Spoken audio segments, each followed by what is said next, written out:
Hey, hey, hey, everybody. Welcome back. I'm here again. What is happening?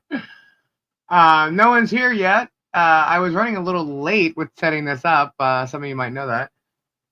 So I'm just waiting to see. Well, I know Tori's coming, Robbie's coming, Bruce will be here as well. And I'm not sure if Kendra's coming because she has a family emergency that just popped up with her hubby and his family. So if we could just say some prayers thrown towards Kendra's in-laws away out there, that'd be great. I would really appreciate it. Hello, hello. Hi, all day LJ, Monica, Doreen, Julie Goddard, Bonnie, Terry, John Caps, Connie Shay, Noel, Christy, Georgia, Wendy, Buckeyes, Jenna, hello, Jared, Tiza, Cat Lady, Crazy Lady, Brenda, Melody B, Jack, Donna, hello, Hannah, Karen, Leona. Why do I always like a Leona? John, Cindy Clark, Babs. Hello, Michelle. Oh, Kendra is here. All right. Hello. Hi. Hi. I thought you might have been late if you came on at all. Yeah, I just wanted to come on here for a few minutes and then I was gonna wait for Gary to come home, but he just came home, so I was already in the holding period. Oh, all right. Do you want to just take care of that and come back, or? Yeah, I'm just gonna put myself on a mute for a little bit. I'll come Okay, back. Tori just got here too. All right. Perfect. Hey, Tori. Hey, What's going on? How was your live? I had 73 people in there at one point. Nice. Very nice. I ate and passed out. I'm not at triple digits yet, and I got 680 subs. Nice. And I made my Support 10 is super happening. chats. Sweet. Nice. Very nice. Support is growing. That's awesome. If you're not subscribed to Tori, go and check Tori out and subscribe. She makes cool stuff out of a dead animal skin, like she likes to say. The last few days, we've only been looking at pretty rocks, but because I looked at the bags that came out of the boxes that I just got from Robbie's. Some of them were from September. No. Wow. Yeah. That's crazy. Yeah. That's cool. You found a lot of stuff then that you haven't forgot you got. Yeah, I have a Tanzanite. You do? Uh-huh. Nice. Very nice. Well done. Hey, Hannah. Yeah, I did. I crashed. We ate dinner, and I literally put my plate to the side because we were in the living room, and I just like put my head on the couch. I was sitting up, legs crossed, put my plate to the side, and literally passed out. What did Gabe make? Spaghetti with the sauce that we had still from my lasagna. The spaghetti he wanted to make the other night. Yeah. So, yeah, he started cooking it right when I was getting off the live from earlier, and but then we had to run somewhere, so we came back and he finished. I was just trying to like print out and get to some emails. Guys, I'm getting so many amazing emails. Thank you all so much. Thank you for the super chat, Pebs. $2 super chat. Thank you. Oh my gosh, we already have some. Hold on, let me see. My mama, $2 super chat. Mo, booyah. Thank you, Mo. Tam, $2. Boop. Recently said it called Jam. Oh my gosh, we're a cult now. Oh, is that what they're saying? I had to convince 99 super chat. Thank you so much. Thank you. I had to convince Gabe to join my giveaway. Gabe? Yeah. He came to my chat. Oh, he did? Well, yeah, I fell asleep. I have no idea what he was doing. and we were doing the giveaway, and I'm like, did you do the giveaway? And he's like, no, what do I have to do? And so I told him what to do, and he did it. He did not win, Oh, but nice. Nice. Kim, thank you for the Sally, your mic that's cutting in and out. It is. Yeah. Hello. I'm probably Yep, it's going in and out. too close to the tomorrow. I have to go through emails and stuff, and like I kind of peek at some when I have the second, but to respond to them all, I'm going to go through them all and respond. But I had the hiccups now. I printed them out. Hi, Nana Tink. Good to see you. Come over here.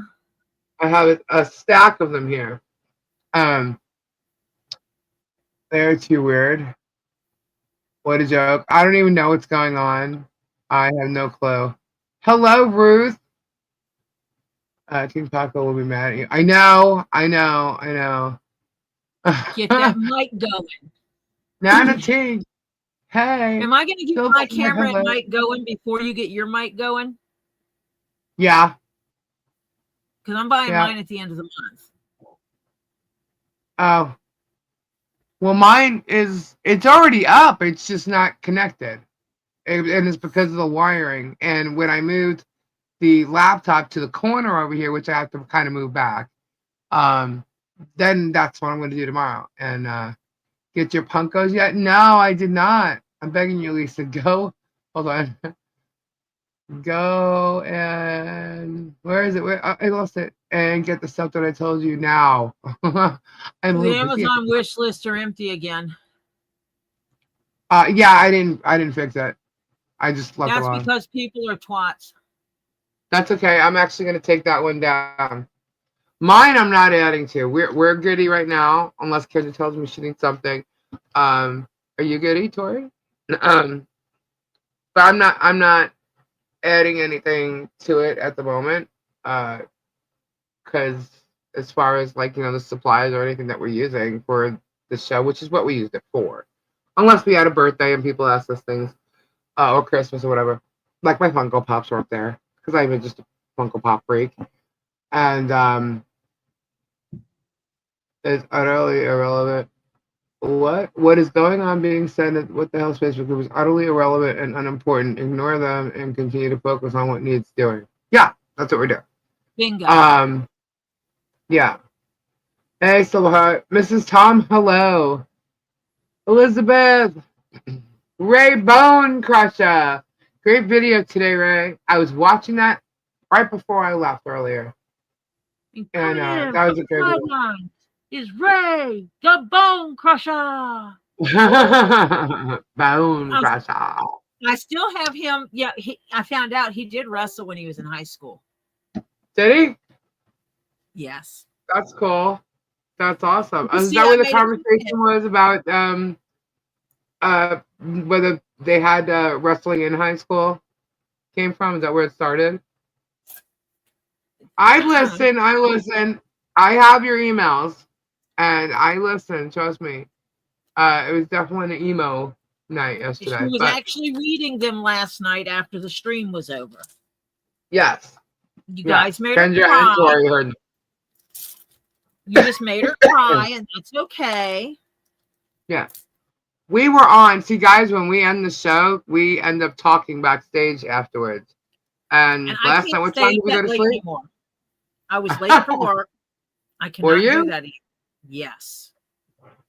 We were on for what, 4:30 in the morning? Yeah. And by the time I got to bed and everything, 3 hours of sleep was not going to be enough. Yeah, no. It's not enough. My body said no. Yeah. So did you get to sleep at all, like today? Me, no. No. I worked. I had to You work read them. I didn't send you one. Yeah, I still have one that I have to show from Miyagi's. It's pretty funny.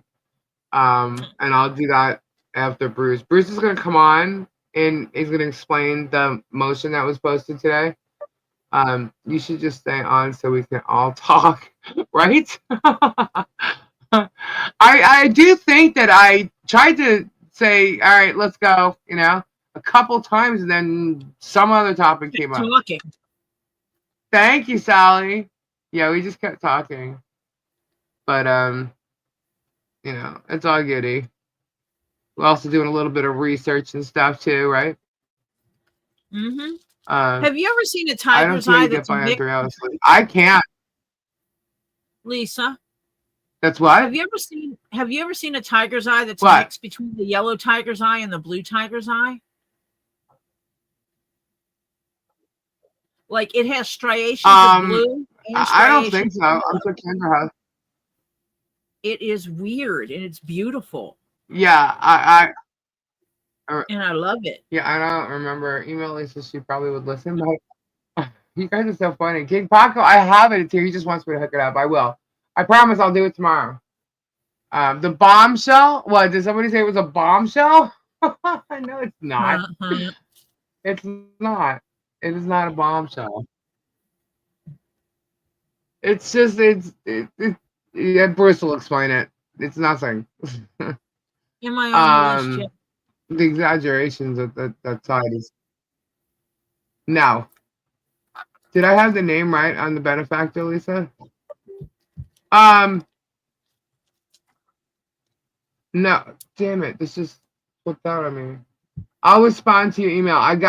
By the way, Ray, I read all the email you sent, and I just want to say from the bottom of my heart, thank you.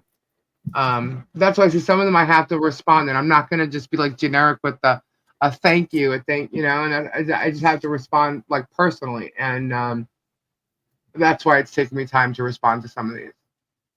So, and y'all know what you sent me if you sent me, so you could probably understand why. But Ray is awesome. Ray is just he's Ray sunshine. Does he have a good word of wisdom? Does he have what? Good words of See, wisdom. this is why I need my headphones. I'm losing like pieces of words. Hold on, let me put my headphones on. Okay. Whoa, yeah, I'm loud. Okay, go ahead. I said, did Ray have good words of wisdom? Oh yeah, absolutely. As usual. He's awesome. Is Super Dave in here? Super Dave. Yeah, I saw Super Dave in here yesterday, and then it got quiet. I was wondering where he was. I don't need nor expect a response to mine. I had my say. Well, I read it. I got it. And I will respond. If you know, you can say no. Yeah, that's funny. These people. No. I doubt he's here, Lisa. I saw that he had a live yesterday. I haven't watched it yet. It was pretty busy all day yesterday, into the live last night until 5 o'clock this morning. And I've actually been live. I went live 3 o'clock today. So did anybody anybody in here have any questions in regards to the macaroni and cheese cover up? How did you think about being able to hear and find out what that's all about, rather than the whole mocking of it all? It was emotional. Yeah, I'm sorry. He said he was going to have a live today. Where are you in the tri-state? Okay.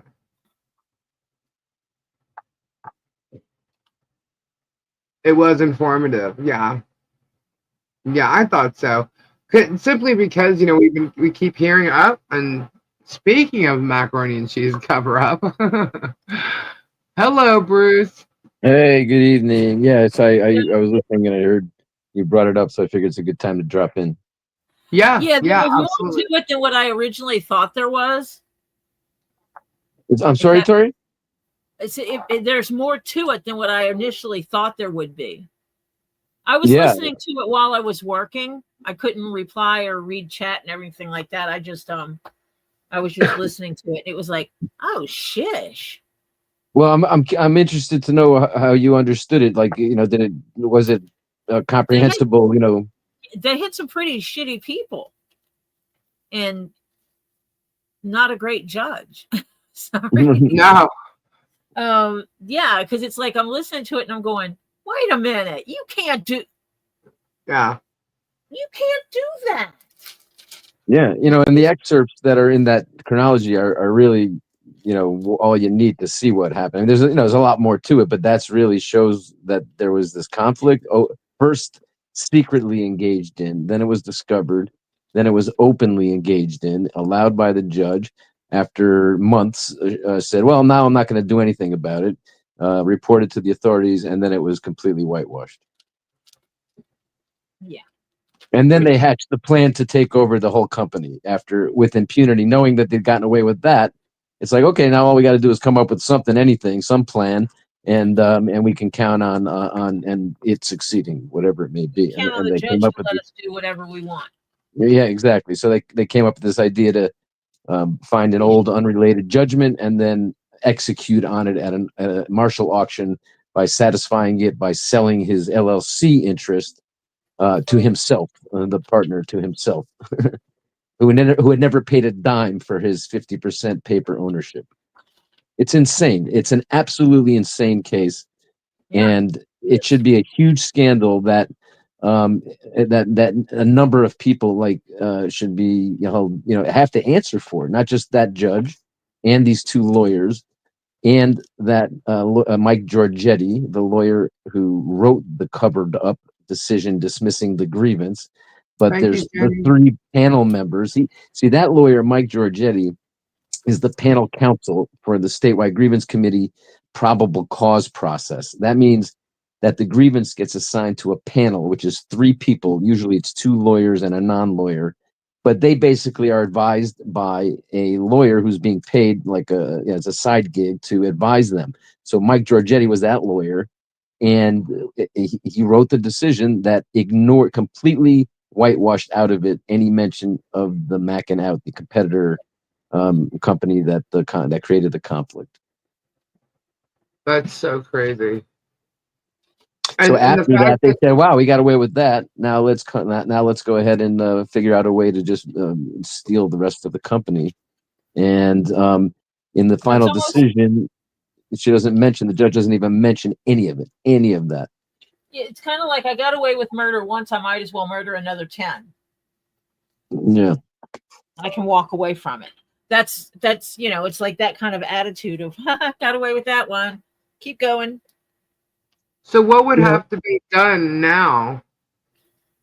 Well, there's nothing. There's nothing. I mean, they're actually, well, there is. I mean, there's one rule that recognizes, without time limitation, it's called fraud on the court. So, if theoretically, if somebody can come even 10 years later and prove that there was fraud on the court, and maybe that they only learned about it now, but that's unrealistic. So the only thing really is to just expose the story and let it be known what occurred, because and then what ramifications there may be from that, I don't know. I don't know. Would I expect there to be any ramifications to these two lawyers or this judge after all these years? Probably not. But if there's nothing else from this that it is exposed and known, then that's enough. And by the way, my point of bringing all this out was also because it's to show that what they're doing to me now in Connecticut with this bullshit disciplinary process is conjured up nonsense. Even if it was true, it's like the most minor thing they would have ever prosecuted a lawyer for.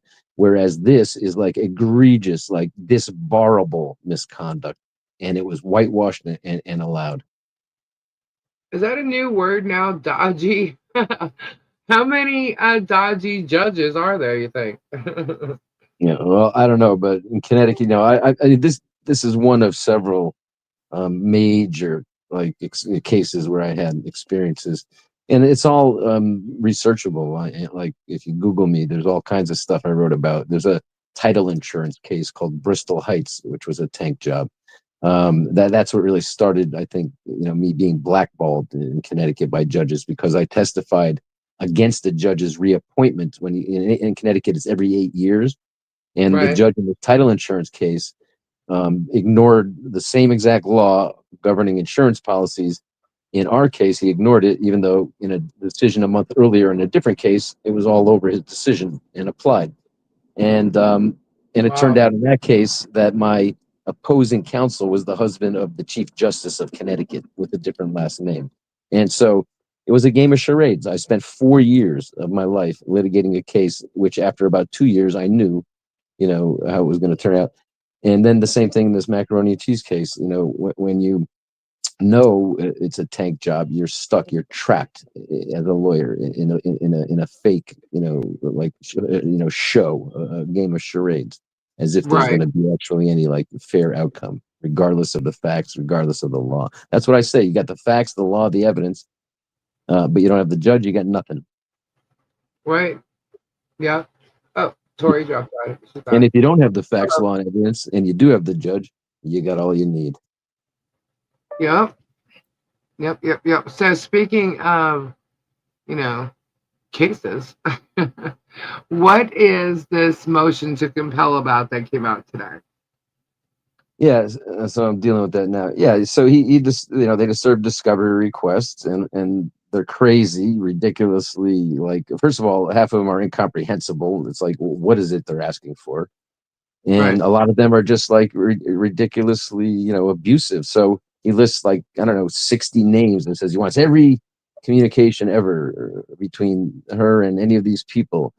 So now I tried to, confer to narrow these requests and give, and understand better what it is they were looking for. And he ignored at least 3 communications of mine saying, hey, let's confer, let's talk about these issues of discovery requests and our objections, as well as some other issues, like he wants to take my deposition and I want to take his deposition.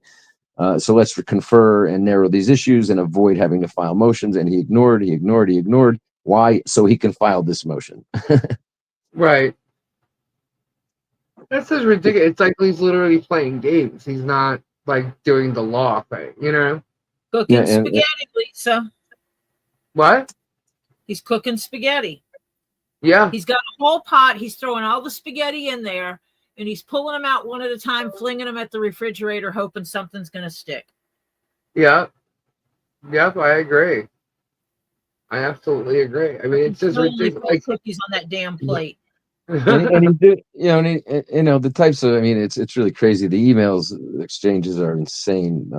They're not written. I mean, these aren't emails that a lawyer writes. These are emails that a lawyer lets his client write, if you ask me. They're like nah emails. You know what I mean? Right. It's like just neener. It's ridiculous, and he's so like cocky about it all too. And I'm at the mercy of, we're all at the mercy of the magistrate judge. I mean, I hope the judge just sees what it is, and what it is it's using the court and litigation to fulfill YouTube content and to fulfill storylines. And no judge or court should ever want to allow their docket to be abused in that way. And you can't wave a magic wand and make the judge know what we know and see what we've seen and have it all register all at once. But it's a lot. But what more can I do than, for example, file the motions to dismiss and articulate, and explain, look, that they make these allegations, and there's, even if they're true, it doesn't add up to extortion. They make these allegations, even if it's true, it doesn't mean there's actionable defamation. What more can I do than, travel to Pensacola, Florida, and right in front of the judge, question him over and over, what in this exhibit is defamatory? Oh, well, this statement. Okay, and how has that damaged you? We'll let the jury decide. What in this is an where's the extortionist threat in here? Well, over and over, and hearing him read his own transcript of his own statement. When I go to court, I sue people to bankrupt them. I don't expect to win. Right in front of the judge. It's like basically admitting that he abuses litigation in courts, to with the illegitimate, in frivolous cases, for frivolous claims. So what more can we do, or can I do, to bring it to the judge's attention that this is just an abusive use of litigation for YouTube content. Right. Have you, just one person's opinion says, Bruce, you should look into Long Island audit and what they're doing with the corrupt Connecticut courts. Yeah, Have you? I don't know. I might have heard of them before. I don't. I mean, if they want to provide a link or something, I would definitely look at it. But yeah. I mean, I also really want to find a lawyer or two to join this litigation. Right. Bruce is telling the truth about the case. The cesspool dwellers can't debunk him, so they attack and ridicule his nose. It's pretty much what they're doing, like the children in, grade school. Well, again, but this goes back, to a big story of a big, angle of this overall story is how YouTube is being abused, not just by What the Hells, but by the others who are profiting by the privilege of propagating his content without being copyright stricken, as long as it's one side. That's a big story, and it's not being told, and it's being ignored. And big YouTubers who do this for a living and are respectable, it reflects on all of them. And if they stand silent, and while this guy abuses the platform the way he is, it reflects on all YouTubers and YouTubing as a vocation, Right. to lower it to this level and to use it for this kind of abuse. And there needs to be some people speaking up, and they're not, and it's wrong to be silent. It's wrong of MG Law to drop out of this, and then decide to, cover it and have me on and then back out. It's wrong of Dave Neal to tell Megan Fox, oh, well, you're my friend, so, you got this, and, I'm the bullpen. Let me know what you need, without, just taking her word for it without any question. It's wrong of big channels who are aware of this and are sitting by silently. And even the ones that cowered away under threat of this guy, and for the thanks, for their cowering away, they still got sued. So what good was it what good was the way to cower away so you wouldn't piss them off and get sued, and you still got sued? We know who we're talking about. Right. Unreal. But whole turkey is just sorry, I'm reading. Hey, Toma. She's telling me to talk calmly and less, and she's right. So, am I on the same page? Oh, I am on the same page. Cool. Like I said, it's turned into a farce and using the court system to attempt to gag people. Yes. Absolutely. To me, it's just a big circus now, And if he's able to add on you, me, I mean, we know what his reason for adding you on is, right? And then me, it's just like to shut me up. I mean, now he's going and attacking me, and he's having everybody else do it now. Even like one thing I heard today, that's the only thing I heard that was going on so far today, was they're talking about a donor to our cause here, and they don't even know what the hell's going on, but they're talking about it. How could they talk about it if I don't even know? So it's like, wow. Listening comprehension issues. Yeah. They literally will sit here, listen for 5 minutes, and then post something. Then there's people that are actually doing an entire summary of what we say for 3 or 4 hours. I'm like, wow. Hey, storage brat. Hey, storage brat. Yeah. So, yeah, there's not. I don't need to. I tell you, that's why I don't even bother to go. I get it from everybody else. So, which is fine. I mean, I should know what's going on, but I just, little things I'll pick and I'll say, okay, well, this is not true, or come on now. But hi, Chaos. I've given up because there is a deficit in listening comprehension that no matter how many times you say it or how many ways you say it, they will not comprehend. Yeah, they're going straightforward with the narrative. What is the Follows narrative? into the Destroy. line. Well, it follows into the narrative of willful ignorance. Yeah. Yeah. And I learned about that in school, and I'm going to handle it the way I know how to handle it. Yeah. It's just it's all twisted, and it's they act like this is true and this is why because it's on this piece of paper. No. Well, the fact is that Facebook doesn't fact check anything. Right. They're not going to fact check anything. They'll fact check less now than what they did before. Right. So nothing on Facebook is believable anymore. Yeah. Hey, Robbie. Hello, everybody. Zuckerman's already said that they're not doing the fact checking. They don't care. Storage brats. They can be held accountable, though, for people harassing and bullying Anna, others. Nine Chins, Melissa, Sally, John Caps, Bonnie, Monica, Pebs, Gary, Georgia, Doreen, Cam, Betty, Victoria, Sweetheart Terry, Current Chaos, Tamara, hello, Carol, Kimberly Chess, Jennifer W, Jenny L, he's gonna get there. Julie, Ray Bone Crusher, Stacy, Debbie, Mother of Birds, Jackie.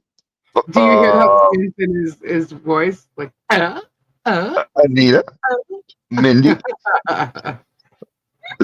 Ed, Kim, John Cook, It's Me, Lucy, Amy, DRD, Steffi, Lori. You know what? They're too small to read all these. Hello, everybody. Hello, Bud Light. So, Bruce, Miss Tom. Bud Light says, asking 60 people or their communication from back to 2020. What's the purpose? What's the purpose? Isn't that called a phishing extravaganza? How does he have that right to fish on communication that doesn't involve? Yeah, exactly. It's a fishing expedition. And so, but now what they're doing is they're playing a game of gotcha with this motion because the language used, like now, they're saying you can't just say, well, it's overbroad. Well, it is overbroad. I mean, there's specific, objections. But anyway, these are things I got to respond to now in a responsive motion. And it's, Oh, hello, Bruce. Wait. Hello, Bruce? Tori. So does this mean that you can do a fact finding and make a list of who you want all his communications with now? Well, I mean, we both serve discovery requests. Otter Creek is a gold mine. Yeah, I'm not going to go. This thing, is it's so abusive, and that a lawyer is so complicit and so willing to, use their status as a lawyer, to abuse litigation this way. I'm not going to do it, but I got to hope that this judge is not going to allow it. And all I can do is serve our discovery requests. For example, they claim a breach of contract, not a breach of contract, interference with whatnot contract, but they won't produce the whatnot contract. Right in front of the judge, he justified not producing the very contract that he claimed was interfered with to his damage. How in the world can you justify not producing the contract that you're claiming is the basis for your claim? And yet, right in front of the judge. And so now this motion comes after all of the admissions in front of the judge of not being able to explain how any defamatory statements damaged him, how not being able to identify a single statement containing an extortionist threat, not being able to explain how any contract was interfered with or any customer or prospective customer was lost, all in front of the judge. And yet, despite that, they, as if they're on offense and have all the things looking good for them, go ahead and file this motion. As if they hadn't already shown to the judge right next to him, 3 feet away, that this case is complete bullshit. And yet they file this motion as if, they expect the judge to just let him run roughshod over his docket. Well, I have a question in regards to Whatnot. He just started his Whatnot contract like a month or two ago. 2 months ago? Not that long ago. Yeah. So how is that? Like torturous interference or whatever in regards to his damages when he filed this in March of 2024. He wasn't selling on Whatnot. It's, again, everything is contrived. So none of it is It's a lie. None of it's designed to make any sense factually or logically. It's all designed to make content, to abuse the courts, to harass, to punish me for having the audacity to get involved, to try to provide exactly people with an ability to defend themselves. Yeah. And so they come up with whatever they come up with, and he couldn't do it without a lawyer complicit and willing to do it. And, it's crazy. I mean, I don't. Again, what more can I do than make a trip to Florida for a limited 2-hour deposition? Because it was the opportunity to show the judge live in real time what nonsense this entire thing and how abusive this entire thing is. I'm supposed to get a 7-hour deposition, and the judge criticized me because during the first deposition I was asking stuff that isn't relevant to the claims that he has in the case. But they are. I had already gone through those topics. I'd already gone through those topics, and all it did was get non-responsive and argumentative answers and attacks on my appearance and so on and so forth, and tirade after tirade. So what am I supposed to do with the rest of my time? Well, we have our own claims that we can and plan to pursue, and even though they're not filed yet, I'm entitled to use that deposition to develop some of the information and the facts that would be relevant to those claims as well. And yet, when the judge ruled that I got to come down to Florida, he said that I misbehaved because I was going off on topics that weren't directly relevant. But discovery is broad, and so after he was not answering directly relevant stuff about the defamation and so forth, I was able to go on to other subjects. But yet, that's what led me to have to get dragged down to Florida. So all this is to say, it's a bullshit case. It's frivolous. It's abusive. It's nonsense. It's unsupported. The allegations themselves don't make any sense. He showed that he has no evidence. He has no explanation for how any of these allegations make out any of his claims. The judge heard it with his own ears. And now let's see what the judge is going to rule. Yeah. So Stacy's asking, can't you go after him for the selling of products that are mocking you and Michelle and Lisa? There's so many things, and yet all in due time. You know what I mean? How much can we do, really? Right. And here I am. I mean, I'm one lawyer, and well, if we get there's so many things. There's so many aspects of this. There are so many people who should be held accountable. And if we had a few lawyers committed, it would be all over for all these people. Absolutely. I mean, if we get added, that's what's going to happen because we will have lawyers. Exactly. I'm at my limit, and I don't know why, I don't know why a lawyer that takes on a case like this, it's almost as like, you have to make it your entire livelihood, this single case. That's what the other side wants to do, wants to consume you with everything, every motion, as much time as possible, get you to have to come down to Florida. And that's what it's all about. I have other clients. I have other cases. I have a law practice. Courts, judges have to understand that, just because there's one case in front of them, it's not my full time. It's impossible. Who can make a living, devoting full time to one case just because the other side's intent is to make sure you spend all your time on that case, no matter with bullshit discovery, bullshit claim. He stated as much. He's said it as much, and he thinks that you can't afford to take it as far as he can take it. But it shouldn't have to be taken that far. It's a court's job to step in and say, I'm not going to allow court to be abused this way. That's why we have motion practice, motions Right. to dismiss, motions for summary judgment. Every case that's filed doesn't have the right to go for 2 years and end up at a big sensational trial for everybody to get excited about. Every case gets evaluated according to submissions in the form of motions, by the parties and by their lawyers to show the court that there's nothing to this. It's contrived. It's made up, fabricated nonsense. And how much resources and court time are going to be allowed to be wasted and consumed on it before it is thrown out in the garbage where it belongs. That's why we have the rules for motions that allow dismissals of cases short of trial. Right. Now, Current Chaos has asked, like, is it not racist them going after your nose or going against your appearance? You can make your own judgment on that. Yeah.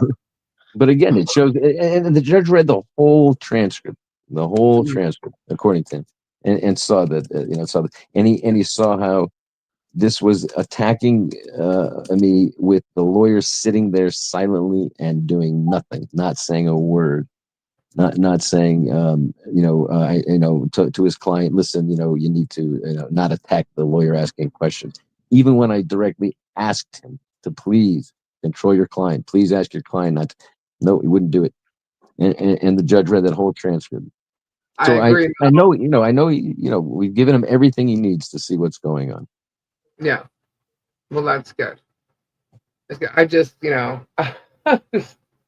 I think he's letting it play out a little bit, but I don't want to assume too much. I think that, I looked up, his background, and I think he knows what he's doing.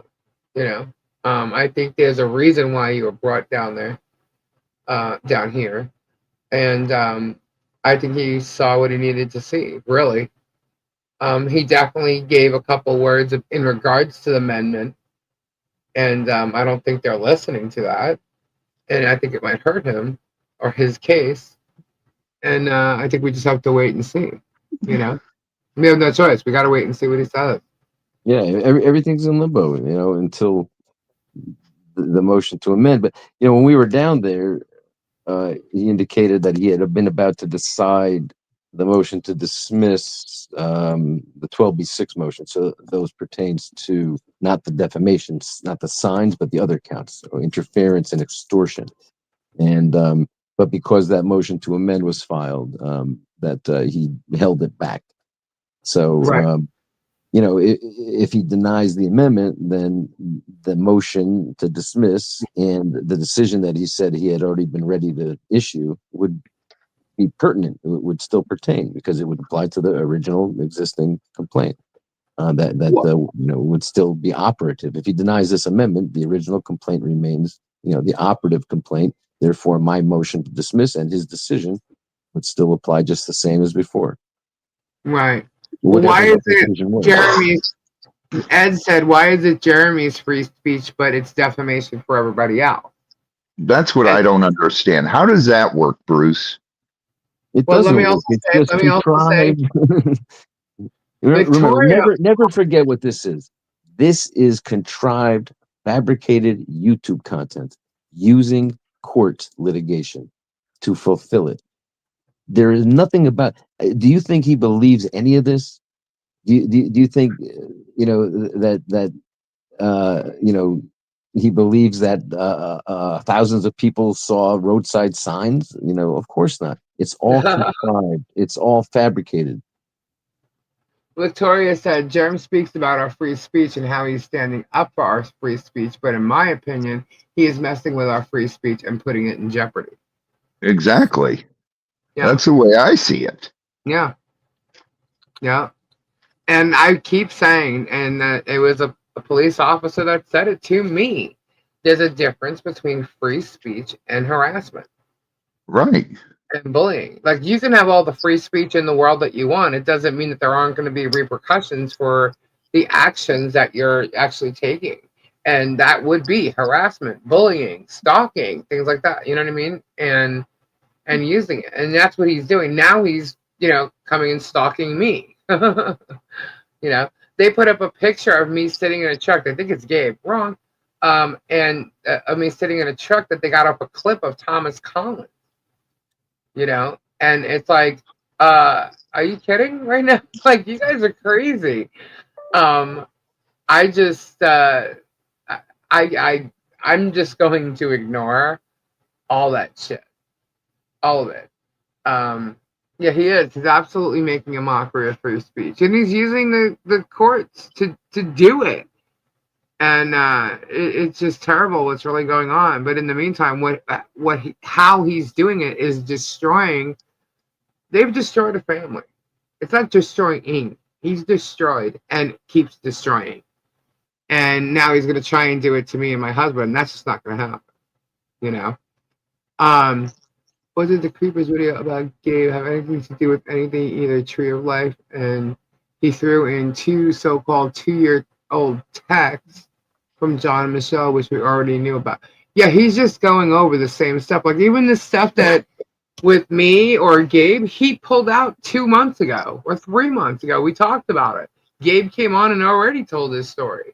So, nothing should be shocking. It was there. He told you where to find it. It's been there.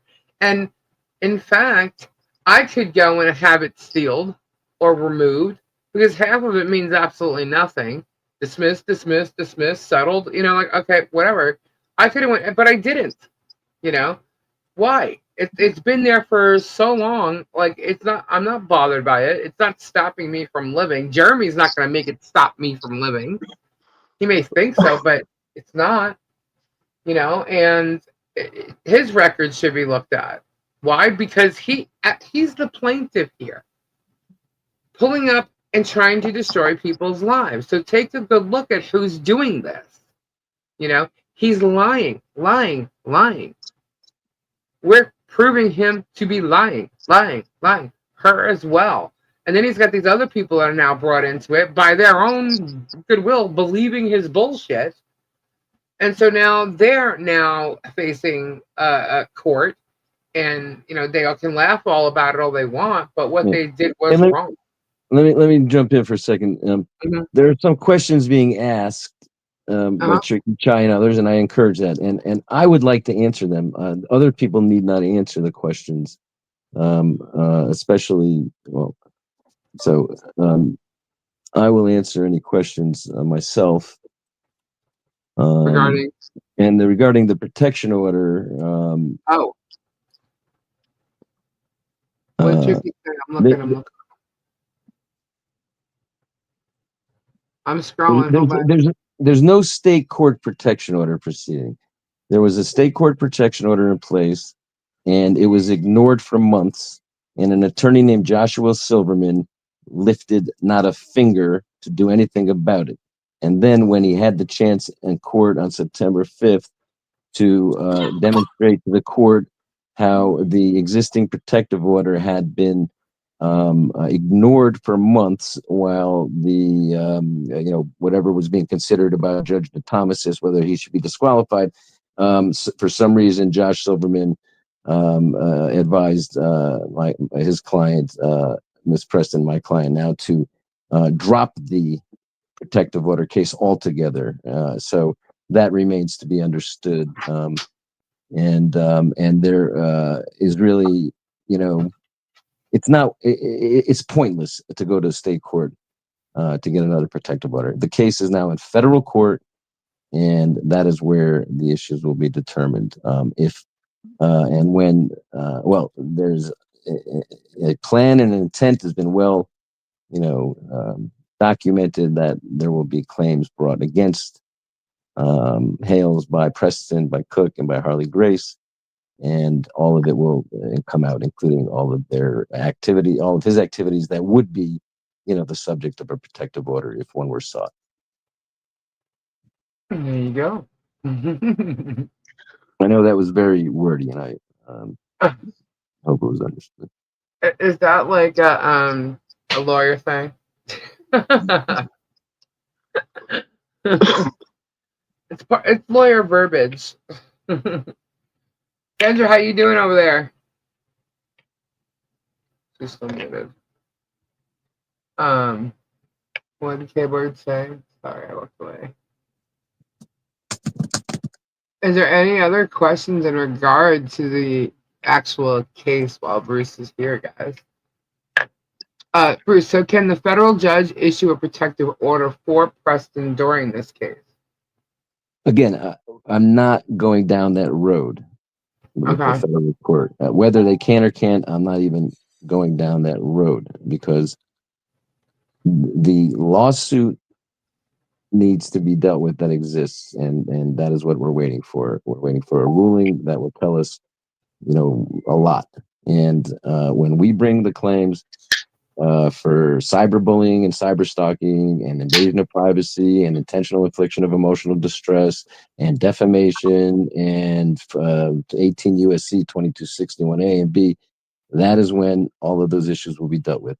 There is not going to be any proceedings fighting over Jeremy driving by the fence and filming over the fence, if that's what everybody is waiting for. It's not going to happen.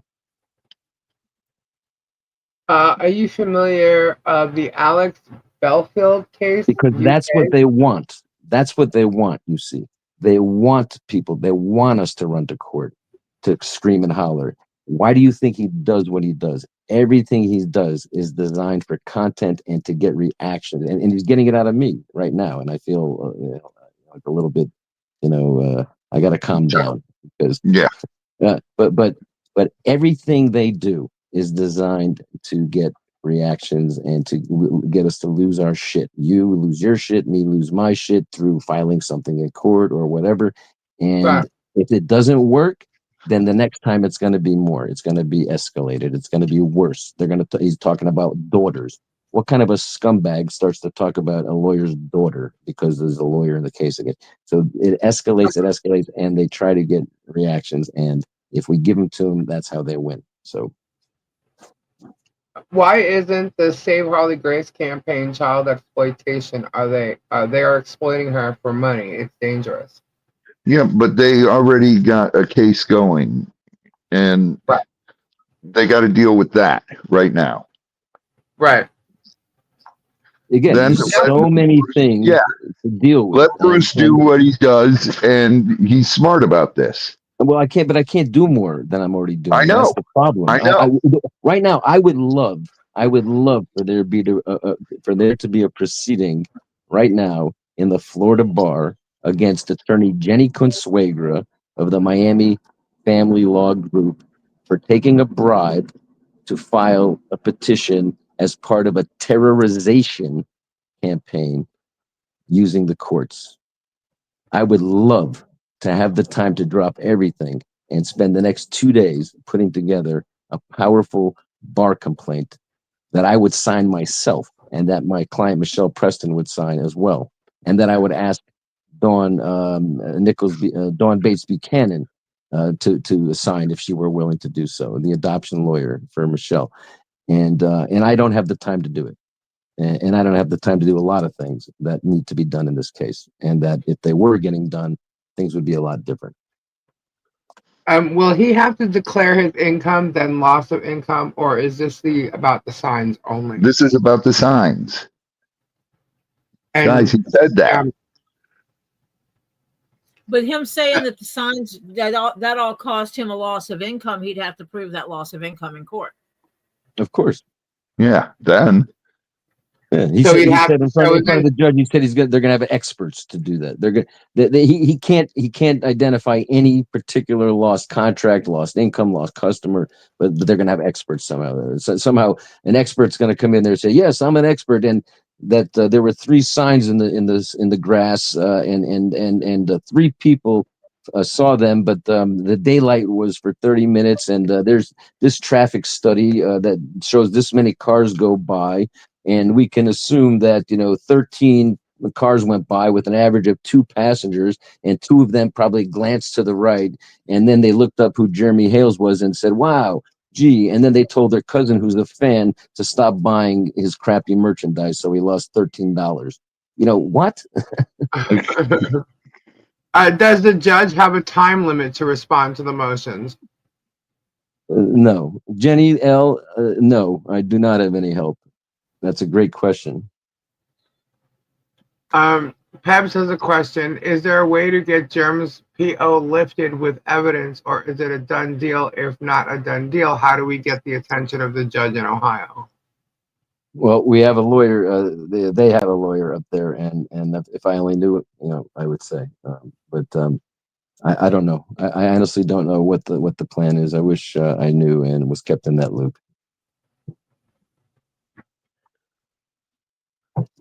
All right. Bruce The case in Ohio was brought for a specific reason, to terrorize these people with a protective order from Ohio and threaten them with contempt and go and mainly fulfill storyline content so that they could say, again he violated it. He addressed me. He spoke in my direction. I'm going to have him extradited and arrested to Ohio. It's insane nonsense. And I wish there would be a jurisdiction challenge filed in Ohio, and I wish there had been one filed by now. I don't know what is going on and why. Bruce, can you not? I am one lawyer, and I am handling the federal case.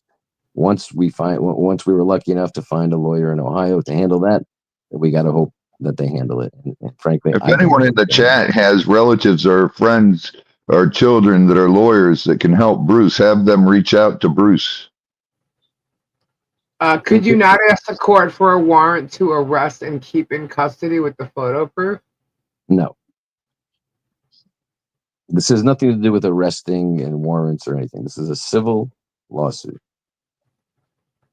Yeah, he was saying it was criminal the other day.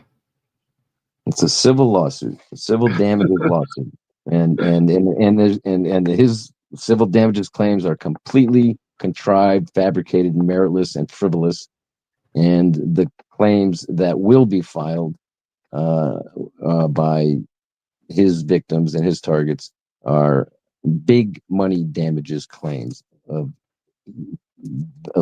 tremendously valid claims under a number of legal theories that we've listed many times. Mother of Birds asks, what do we know about the judge on the case? The U.S. magistrate judge. When a federal case is filed, one of the initial things that the two lawyers have to confer on is whether to agree on a referral to the magistrate. So every federal U.S. district judge, which is appointed by a president and confirmed by the Senate, to be able to handle the caseload, they have magistrates that are not appointed and confirmed, but are go through I'm sure a rigorous hiring process, and they handle a lot of the workload. So that's we agreed that we would let the magistrate handle it as if the same as the judge, decide everything with the same force of the judge. And the difference is that you don't need to, the magistrate doesn't give recommended rulings, and then you have to wait for the judge to kind of rubber stamp it. Because we agreed on referral to the magistrate, their decisions apply in finality. Bruce, Jenny L has a question for you. If someone has a connection with a lawyer, do they need to be federal lawyer or Florida licensed? Okay, good question. So you can be admitted in state court or federal court or both. And, a lot of lawyers are admitted in both in whatever state they're in. So I can practice in Massachusetts federal court or Connecticut federal court or Massachusetts state court or Connecticut state court. Now, what I can't do is practice in Florida state court. And I couldn't practice in Florida federal court until I got admitted pro hoc vice, which is a special process to get admitted just for a specific case. So I'm not admitted in the Northern District of Florida federal bar generally, and to practice, going forward only for this case. Nine Chins, I did not see that. I just looked it up and his name doesn't come up. Does that answer that question? Yes. Yeah. That was a good answer. Yeah, and we had the state court judge. We have a state court lawyer, Scott Stark, on the team. Who's pursuing the what called the invasion lawsuit, where they used as a pretext, saving Lloyd's property so they can go on and film and then use that for content and save Harley Grace.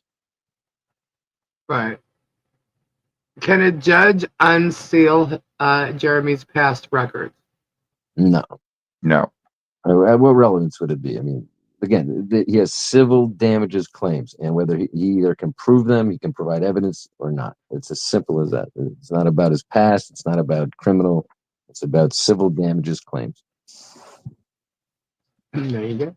This federal case. And it's 3 claims. 1, defamation, specifically the signs. And then when he responded to the motions, he comes up with all these, Facebook chats and comments. 2 is extortion.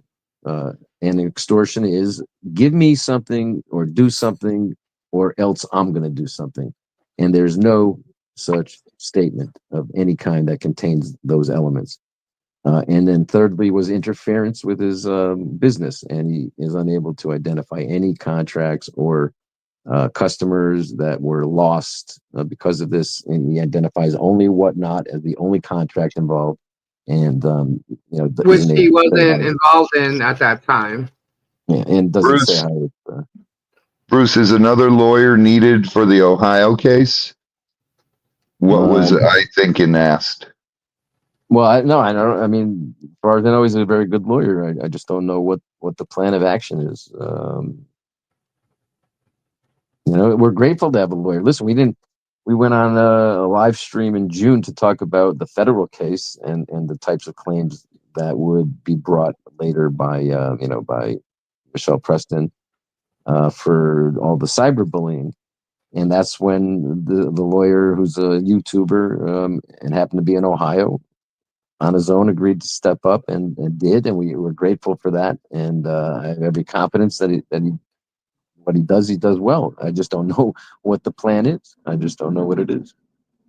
The other thing I think that needs to be pointed out is that when he talks about like damages or this person saw that or whatever, he's the one who brought it to everybody's attention. Yeah, the signs you mean? He's the one he's the one who put it out there and made everybody in the world know what this is about. You know what I mean? Yeah, nobody, right, exactly. Only 3 people can he prove would have ever seen signs that said what they said. Which would be Zim, Therese Granger, and Brett Granger. And forget it, that's just seen them. Forget about believing them. He admits that none of them believed it. Not one of the 3 people who he could prove saw the signs where they were posted supposedly believes the statements in the signs. So he has no evidence of anybody seeing signs that caused him any damage. So technically, it's just like Victoria said. Is it my understanding that this is just about the signs at this point? Think about this. I just thought of this. Let's pretend you have in your living room a notebook and you're bored and you start writing horrible things about somebody, him or anybody else. Let's say him. You just write into your own self, in private. This, that, and the other thing, horrible things that if you put them out publicly would seriously be defamation. And now somehow he hears like somebody visited you and said, oh my God, I was visiting Lisa and she was in the other room, so I flipped open the notebook on the table and boy, oh boy, did I see some things she wrote about you. And he like stews over that and says, I'm suing you because look, so-and-so wrote down everything that she said she read in your notebook and I'm showing the world and now I'm suing you for it. I mean, it's the same thing. Can Michelle call 911 every time Germ drives by? It's pointless to do so. Yeah, that just gives them more ammunition. When there's a 911 call, it shows up. It shows up on YouTube and it's they won't presented do anything anyway. When the citizens of Otter Creek, a group of citizens from Otter Creek, went to Levy County about something, they were told, we don't have time for this. Yep. Granted, there's more evidence now than there was then, but yep, that's what they were told. Yeah, it's pointless. I mean, in the scheme of things, him driving by with his hand out the window and a camera, is that like devastating, each time? Not necessarily, but it's an invasion of privacy, and he's publishing and posting photos over the fence. That's clearly, private territory. That privacy is, the expectation of privacy is exemplified by the fence, and so. But you can't just go to court and go to the police every time, because they're not going to do anything. You can make a record of it and certainly take the photos of it, take the videos of it, because it's all evidence for damages later on. Forget about protective orders. Forget about, having the police run out and arrest him because he drove by. It's all evidence for civil damages claims that will be filed. Question for Bruce. Stupid question. Did you hear him and the judge talk about where the judge grew up in Ohio? And at the end, JH shouting out, "Oh," and the judge shouting back out. Or back. You said that?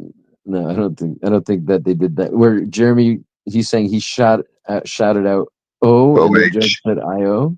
OH and then yeah. I don't know. I didn't get that. I didn't read it that way. Sorry. So yeah, at the end, JH shouting OH and the judge shouting back IO. No, I must have missed that. But they did talk about where the judge grew up and stuff.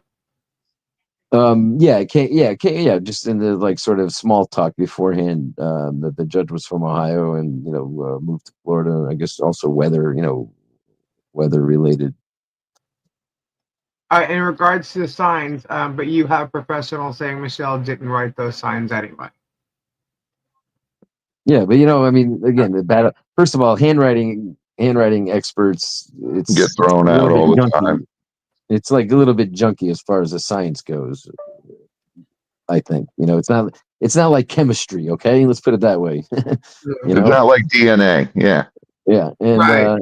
But I do feel that we had the best handwriting examples in any of this. Yeah, and if it goes all the way, listen, if it goes all the way to a trial where there's handwriting experts, then he will have won and achieved everything he could possibly have hoped to win and achieve, which is dragging this out all the way and creating this big suspenseful thing, a trial about handwriting experts and so on and so forth. It's all crap and all nonsense. And it's irrelevant who wrote the signs if nobody saw them and he can't prove any damages from it. So who cares who wrote the signs? It like I just said, if you wrote somebody's a child rapist in your private notebook at home, it has as much effect and damage on somebody as a sign stuck in the ground that nobody saw or that 3 people saw and know that it's false. Right. So can you sue somebody because they wrote defamatory things, to themselves in their private notebook and some neighbor came by and saw it? No. Right. Now, the only difference is if somebody sticks signs in the ground in public, they're intended to be seen, presumably. Okay, so what can he prove? Maybe if it's believed that there were these signs and that 3 people saw them, didn't believe them, and brought him to Deanna West, who then shipped him off to Jeremy, who then showed them to the whole world so he can contrive a lawsuit out of them. And I don't believe that anyway. Instead of losing income, Bruce, instead of losing income off these signs, didn't Jeremy actually make income by making it part of his YouTube? Oh yeah. It seems like the amount. If you just look at the thumbnails and the view counts, the answers your question. What about defamation per se? So defamation per se. So certain things are presumed to cause damage, even if you can't specifically show it. So, if you research famous defamation cases, the issues of what was said, who said it, how it was published, and the extent of its publication are all almost always undisputed facts. So somebody sues somebody because they said something in the newspaper, in the Washington Post, and called them, criminal, and the Washington Post, has a circulation, blah, blah, blah. Here, there's issues. Who wrote them? We don't have that. That's a disputed fact, okay? There's an issue of whether they were published at all and to what extent they were published. And the only evidence at most is they were published so that 3 people saw them. That's it. So these are things that are completely different than a typical defamation case. So in the defamation per se, if somebody writes in a newspaper that's going to be read by hundreds of thousands of people that so-and-so is a child rapist, and is stating it as a fact intended to be believed, that would support a damages claim, even if you can't prove that any one out of 100,000 readers of that article, you don't have to bring in a parade of people who read it and say, yep, I believed it, and oh my God, I think he's a monster, and I used to spend money on his stuff, and now I don't anymore. For defamation per se, you can at least be awarded like nominal damages just because of the nature of the defamation, which is so bad, to call somebody like that a criminal of that kind. Now, a non per se defamation would just be, for example, somebody is holds himself out as the best house painter, and I go and I write a letter to the editor saying that Joe Smith likes to say he's the best house painter, but I'm here to tell you that I know 3 people that that he did terrible job for, and they all sued him, and I'm making that up completely. That wouldn't be defamation per se. He'd have to prove that in fact what I said was false, and show that he lost business because of it, because that's not just an accusation of a crime or being a rapist or something like that. You have to actually show how does that harm his business. Right. Will Germ be held accountable for the bullying? That's what that's what our federal claims are going to be all about. You can use the word bullying generally, but really what we're talking about are very specific legal claims under well-recognized legal theories, such as statutory cyber stalking, for which there's a federal statute that provides for civil damages, as well as common law claims under Florida state law for invasion of privacy, both invading her private space, and another form of it is publishing private information that's offensive and that people wouldn't want published about them. So these are claims, and then emotional distress and defamation, many, many, many defamatory statements by him. Oh, unbelievably amount. Mike says his views went up over 15% when he did the video about the fabricated signs. Unreal. And then we got, let's see, Silva Hard. Why did it not show that? Hold on. Yeah, Jenny, it's a good question, but not generally. I mean, we'll figure out who are witnesses with relevant specific information that really pertain to the claims, and those are the people we'll need like notarized statements from. And there'll be a time, I'm sure, when we'll be asking for some of those from people. Silverheart's asking, had JH declared his handwriting expert testimonial yet? Yeah, he filed it. What was that? Has JH declared his handwriting expert testimonial yet? Yeah, I believe so, because they produced it in discovery. Yeah, the affidavit. Right. With the examples and everything, and how the whole thing. Yeah, the whole thing. Yep. And we haven't determined yet. It's premature, for us whether we're gonna. Again, I'm hoping and counting on the not getting to trial where we don't, where we don't have to have handwriting experts, expensive handwriting experts come in. It's just a circus. It would be a circus. Yeah. And there's nothing to justify that commitment of court resources, and to have a big protracted litigation that consumes all kinds of court time, deciding motions, and having a trial when he has nothing but Zim and 2 Grangers found 3 signs stuck in the ground 30 minutes after the sun rose some Sunday morning. It's simply... And 2 of those affidavits are pretty questionable. It's just nonsense. Yeah.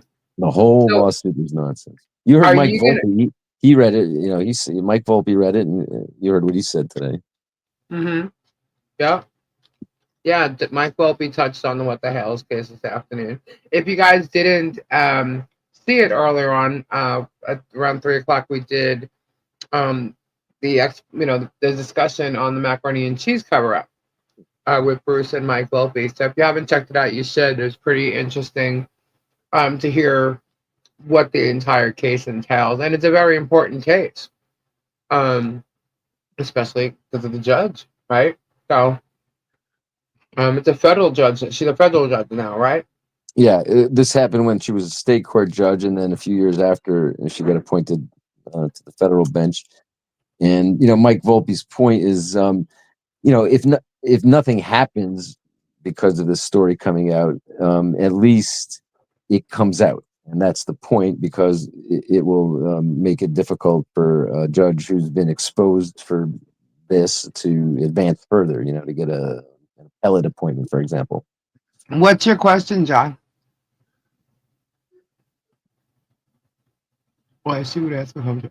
Oh. What would you like to see the outcome to be? Dismissal of Jeremy Hale's lawsuit, and then we're on offense, with our claims. Right. And the outcome I want to see of that is a major award of damages for all three of the victims. Okay. When will we know if it goes to jury trial?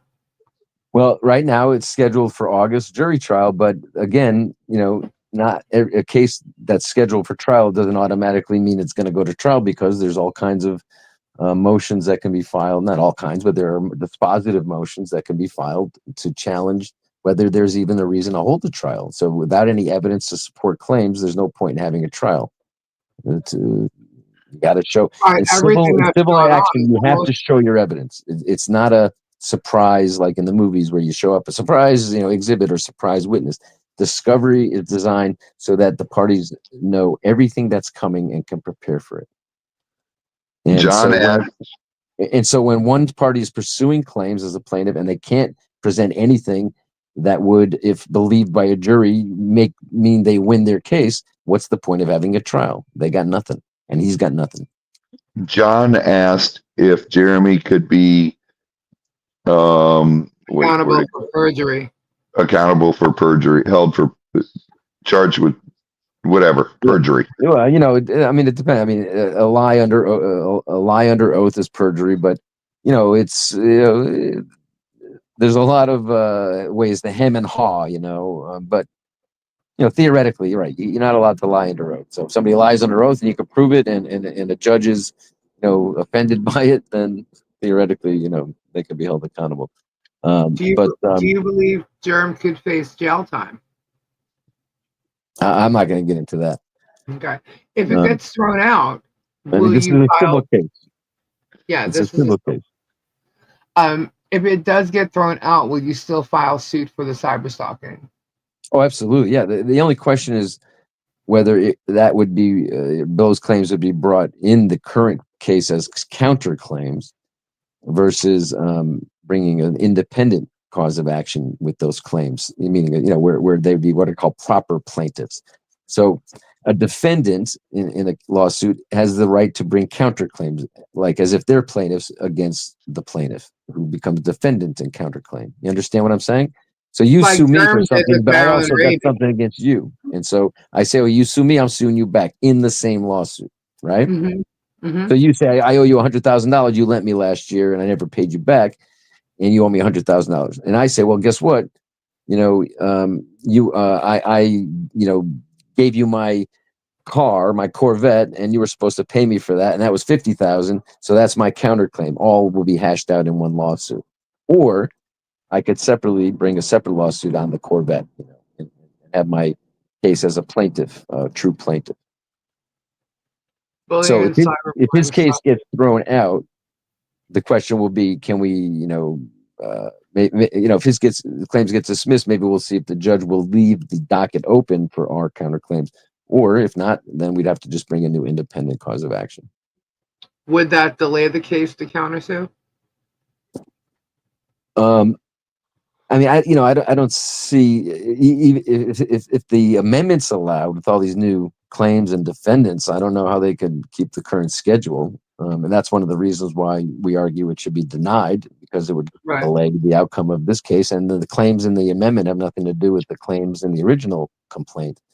There's nothing to do with the signs or extortion or interference. It's just about a conspiracy to go on there and badmouth them, basically.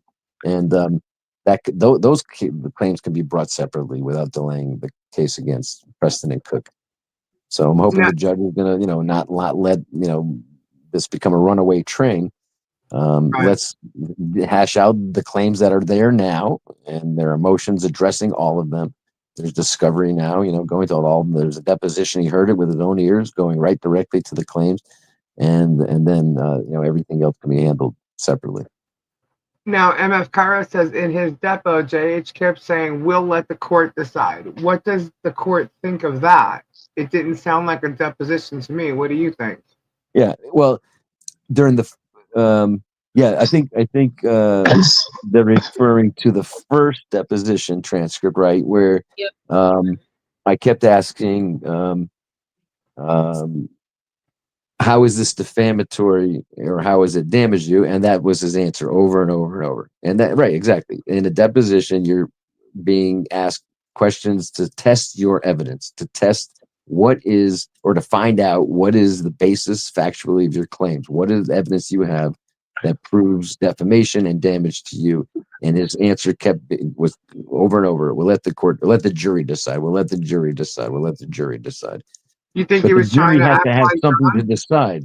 The jury doesn't get to decide something that there's no evidence that they can possibly find in your favor. So you don't get to, at least you're not supposed to get to a jury trial unless you have some evidence that the jury would have the right to believe, and if they believed it, would find in your favor. If there's no such evidence, then they can't find in your favor, and there's no need to have a trial.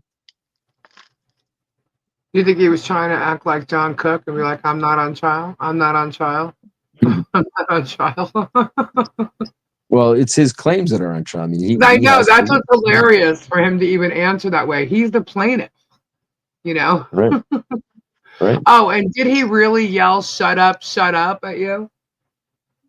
Yeah, that's a public transcript. You see in the transcript. That's what Rachel's. I know Rachel's asking. I'm letting him answer. It was in the transcript. I read it. I actually showed those lines on the screen. I don't know. Maybe Tori, there wasn't the shut up like consecutive like that. Going by memory, but there was a lot of shut ups. 5 different times he told you to shut up. Yeah, there were a lot of them in there. I was shocked. And the no thing. And I just sat there. Listen, he went off on me, tirade after tirade after tirade after tirade, and I sat there and let him finish. And I said, "Are you finished?" And somehow I, was deemed to have. One of those times you said, "Let me finish." Are you finished? And he said, "Shut up." Yep. Unbelievable. I didn't think you'd get a jury trial in a simple matter. And is Bud Light wrong in that? What was that again? He says, "I didn't think you'd." Hold on, let me find it. "I didn't think you'd get a jury trial in a simple matter." Am I wrong in that? A jury trial in this simple matter? Well, Yeah. Oh no, you have the right to a jury trial. I mean, they brought damages claims and they're claiming $75,000 in minimum, amount in controversy. You have the right to claim a jury. Small he's claim. going after everybody for more than 75, greater than 75. Well, that's just a magic threshold, and you have to allege at least $75,000 as an amount in controversy in order to invoke federal diversity jurisdiction. So there needn't be a federal issue, but if there's a plaintiff that has lives in one state and they're suing defendants who all live in other states, they can invoke federal court as long as they allege there's $75,000 amount in controversy. Otherwise, the federal court won't have jurisdiction. Yeah, Boudica says you can request a jury trial, civil and criminal, except in small claims. Right. Is that because in small claims, you go to like there's a mediation that they try to? No, I just think the right to a jury just doesn't apply. It's probably a Gotcha. matter of state constitution, like from state to state, they might have different like thresholds. Right, But right. they got to be, keep it manageable. You're not gonna have a big blown, 12-person jury selection process because somebody sues somebody for $250. You know what I mean? Yeah, no, that makes sense. That makes absolute sense. Will this make it to a jury trial? If so, I wonder if Germ can keep his real self in check long enough. Doubt it, because he can't. His live Yeah. streams. Again, if this makes it all the way to if his claims make it all the way to a jury trial, he will have won a lot by dragging it out that long and giving himself all that content and also the build up to it. So I'm doing everything possible within the rules and the motions to bring to the court's attention clearly that this is contrived, What it's fabricated, abusive litigation. Now, what about the fact, I know we talked about this before, but again, in case people missed it, the fact that he can't film. Is it that he can't film the depots? He can't film anything in court? Well, there's no in federal court. There's no cameras There's allowed. no filming. Okay. So then it's the depots. The and he depot. can't So use right, that. he was all right. So the magistrate ordered that the motion to prevent him from broadcasting videos and audios of depots is denied as moot because he's ordering that no audios or videos of depots will be allowed to be made in the first place. So his side Moot. focuses Get it? on denied. Oh, another denied motion. But in fact, it was denied as moot because we got more than we asked for, and he did so much more that the judge didn't even get to the main motion because there wouldn't be any videos. For those listening in the background, it was denied moot, meaning not relevant because, or not important because there won't be any videos anyway. Right. So because there's no he's not reason letting to them. make a motion that he can't broadcast it when he can't video it. Right. It was presumed that he was going to video. That was, we believe, the plan from the beginning, and create all kinds of content. And now that's not going to be available. He tried it before in one of his other cases in Ohio, and he got mad because the judge told him he couldn't have his camera on in the courtroom. And he said it was against his constitutional right. Yeah. Oh yeah. And he also wears, just so everybody knows, he also wears a little mini camera that he puts in his shirt and stuff like that. Just saying. He's admitted to that. Meet him, I'd be wearing a shirt and a mask that says, "You do not have permission to record me." Mm-hmm. Well, before he goes into court, he's got to go through a metal detector. Now, if you can't talk about Germ's past, why is Michelle's open slather for his attorneys? What's the question? If you can't talk about Germ's past, why is Michelle's open? Oh, yeah. I mean, it's just him or mine or whoever. Double standard, Yeah, everything he does is okay, and it's lawful, and it's freedom of speech, and everything that anybody says against him is defamation and illegal, and they should go to jail for it. Yeah. Oh, and the hidden camera glasses too.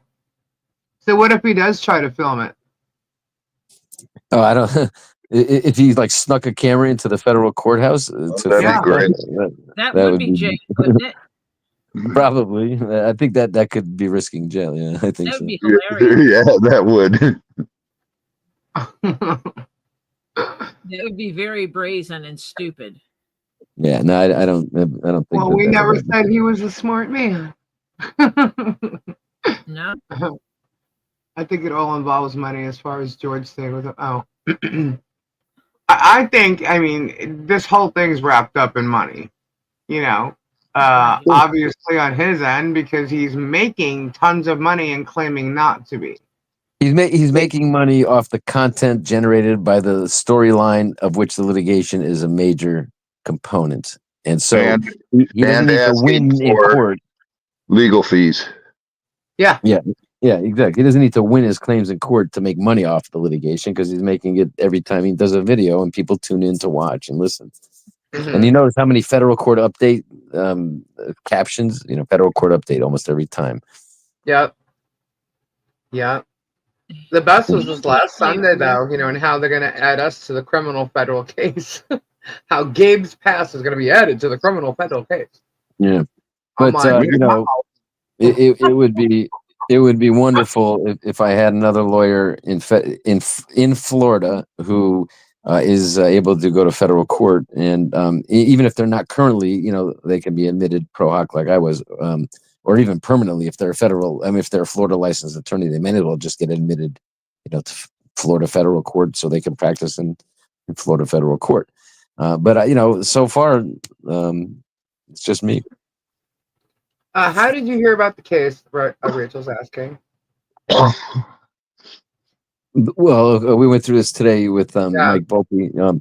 So again, I had been trying to get the macaroni and cheese cover-up story told on YouTube, and Larry Foreman, DUI guy, was going to do it and scheduled me for a live stream and then canceled. And during the period, during the time when I was in contact with him, I noticed this story being covered by him, and then I just started to follow it and saw it on other channels. And what I realized was that there was this lawsuit in federal court, and these people needed a lawyer. And if anything, I could just provide a motion to help them address the complaint and the jurisdiction issue. And then I just got more and more involved. I didn't know that I could appear in federal court in Florida until I really looked into it. And the process is called pro hoc vice, where you're not a licensed attorney in that court, but you can get admitted just for one case. And that's what I did. Yeah. There was another. But originally it was because I was looking for coverage of the macaroni and cheese story, and that's how I got in touch with Larry Foreman. That's how I learned about the What the Hell's case. And today we actually did cover the mac and cheese story. We explained it and what it was all about today. You can go back and watch an earlier live that we did from a couple hours. Today was a great. It was a coming to fruition, really, of a lot of my efforts. Now, Mike Volpe was amazing to cover the story to begin with, and interviewed me twice, and he very thoroughly, looked into it and gets it. And then today, to do it on two leads is just another major step in trying to get this story out and getting it more broadly covered. And we're hoping it'll get picked up by mainstream legal media, because it's such a big scandal that should be covered. And really a good investigative journalist could do a ton with this story. Yeah. A legal journalist, a real legal, like the Lexus 360 reporter or something. Somebody had asked about what Guapo showed last night, if that would be considered evidence. Sorry, it was a text, and it had said something about like, I guess he had so many views or something, I guess, and Guapo had said good job on the video, and he goes, yeah, doing something about meth heads or something, and hard work and meth heads work well. Yes. Yeah, and then also said suing the town help too. So they were wondering if that is some type of evidence, because and how Otter Creek is a gold mine. Yeah. Well, it's becoming like a cottage industry for YouTube content. I mean, this little town.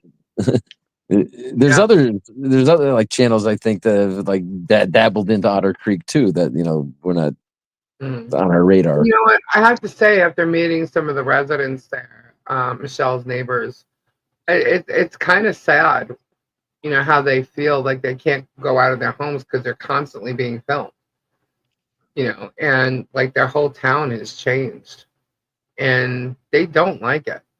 They don't. And I actually, was talking how I saw over Christmas how Brett Granger was on a another channel talking about Otter Creek and talking about how like the seniors need to die off. All the old people need to die. Yeah.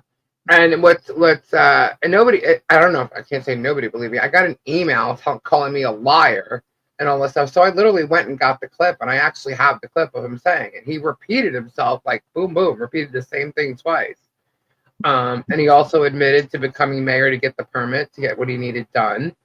Yeah, it was pretty enlightening. And it's just when you meet the people in Otter Creek and you hear what they have to say after they're no longer living there.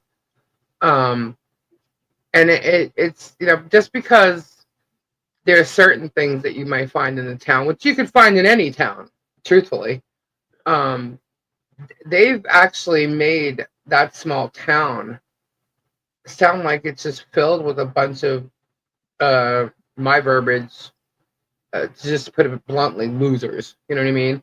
And there are some great, amazing people that live in that town. You know, Michelle has some great neighbors. We have friends there.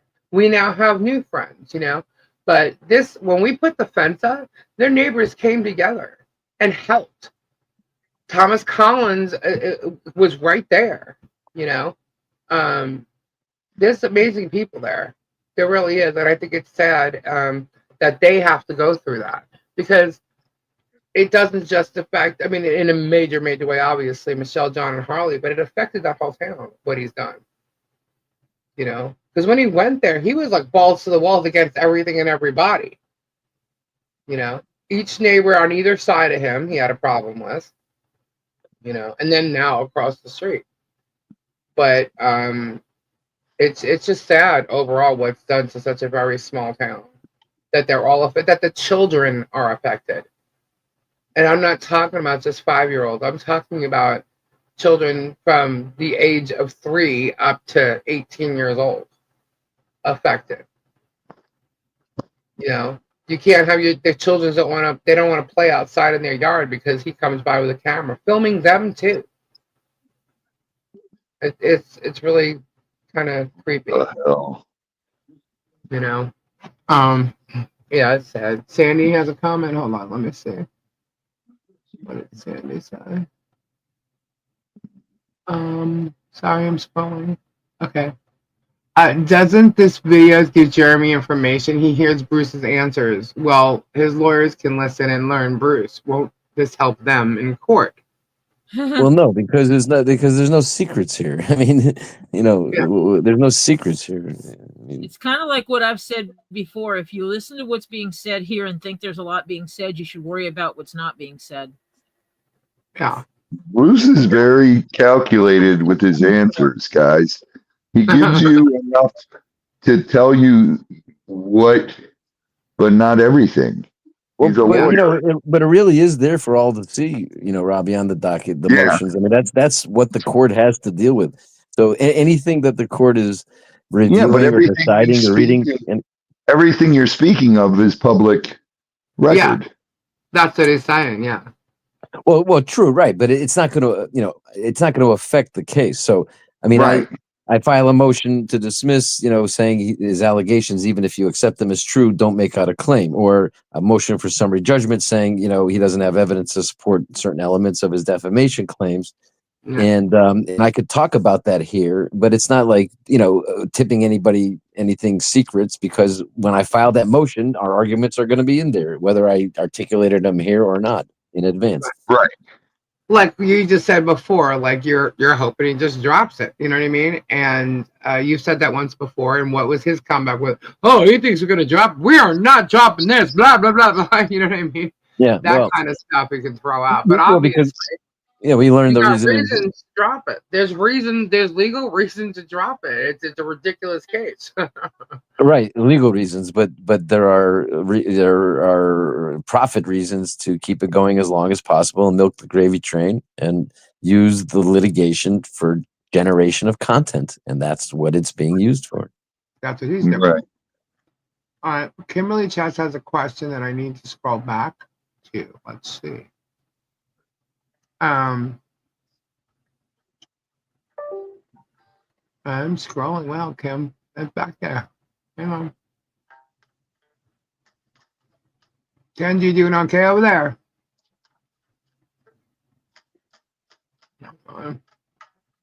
Oh, there it is. Okay.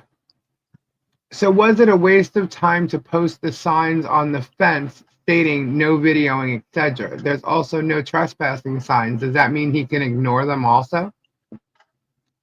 Well, I don't know that he's trespassed, has he? But yeah, I mean, he's ignoring, obviously, by claiming that he's doing it for accountability and protection. But he's not. He's doing it because he's doing it to harass and bully and create content. Right.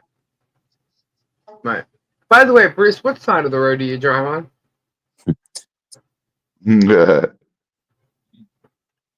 We do not live in the UK. I'm just wondering, what side of the road do you drive on? I plead the fifth. The right side of the Bruce. Just wondering. Is there anything we can do to help Bruce? Funding. Yeah.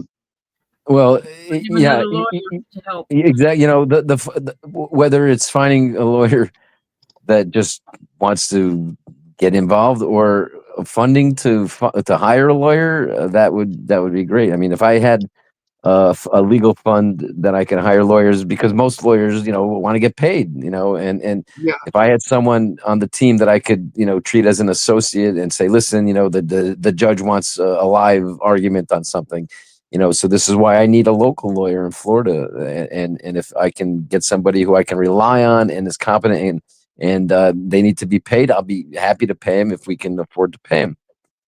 It would be extremely helpful to have a lawyer for federal lawyer. court. It's about having a local lawyer. Exactly, a local one. Sandy, that's a rural road, and it is wide enough for two vehicles. My road is the same distance across, and there's two vehicles go by each other all the time. That's true. You're right, Robbie. If I knew, for example, that I had X amount of money to pay a lawyer to be retained as a member of the litigation team in federal court, Pensacola, I would be on the phone or on emails to Pensacola lawyers. Right. would find Question: Once JH's case is dismissed, will you be able to get your fees paid and expenses? Well, we'll try for sure. There are ways. There are motions to be filed and claims to be pursued for frivolous lawsuits that cause damage in the form of legal expenses. So yeah, and then there are certain types of claims that if you win, they're fee shifting claims. So like a discrimination claim, if you win, the defendant who lost also has to cover the legal fee. Mm-hmm. So that the victim doesn't have their recovery diminished by like a third or more. MF Cairo's prediction is a few days before trial, he will drop the case.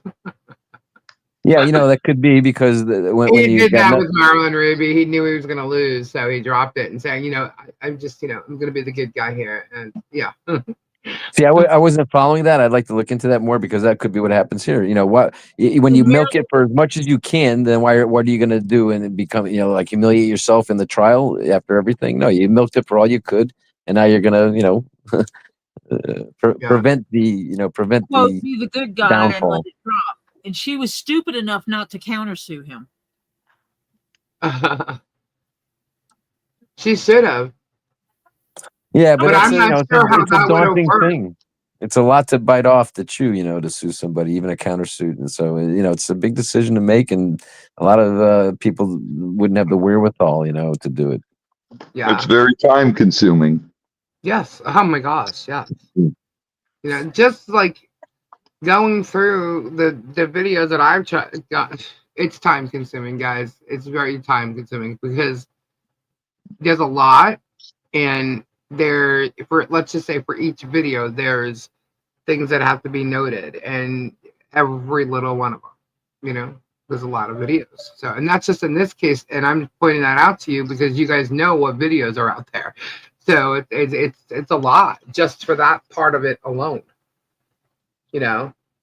and it could get crazy, and you know, especially when you have other things going on, or you even having to work on another part of the same case. But when you have other cases, and then you have other, it's a lot. It's definitely a lot. And Yeah, for to be doing it just for one case, and then there's other things happening. It's like this case is branching off. It has different things happening with it. And Bruce has got to stick to right now. He's got to stick to this main case right here, this federal case, and what the plaintiff is claiming, because the plaintiff has to provide proof of what he says. So, and I think Bruce is well in the right in everything he's saying. I have to agree with Bruce 100%. Yeah, and yet all we could do is file the motions and hope and pray. We don't get to decide them ourselves. Hannah asks about Yeah, recruiting a law student, and that would be great if it would just. It might be tough to find right out of law school, new lawyer that could be relied on, for something of this magnitude. But theoretically, that would be great. Even for like sort of baby lawyer work, you know what I mean? Like new lawyer work, it would be extremely helpful. Even if it's not somebody who could go to court, but ultimately, I'd love to have somebody who I could say, listen, we've been scheduled for some argument or some motion, and please go. Somebody local, somebody in Pensacola or nearby. Miyagi has a question for you, Bruce. Yeah, I sent you a private message. Any good? I'd have to look back at what it was.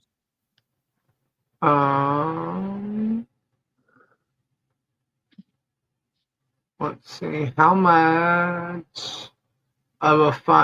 big of a fund is needed, please?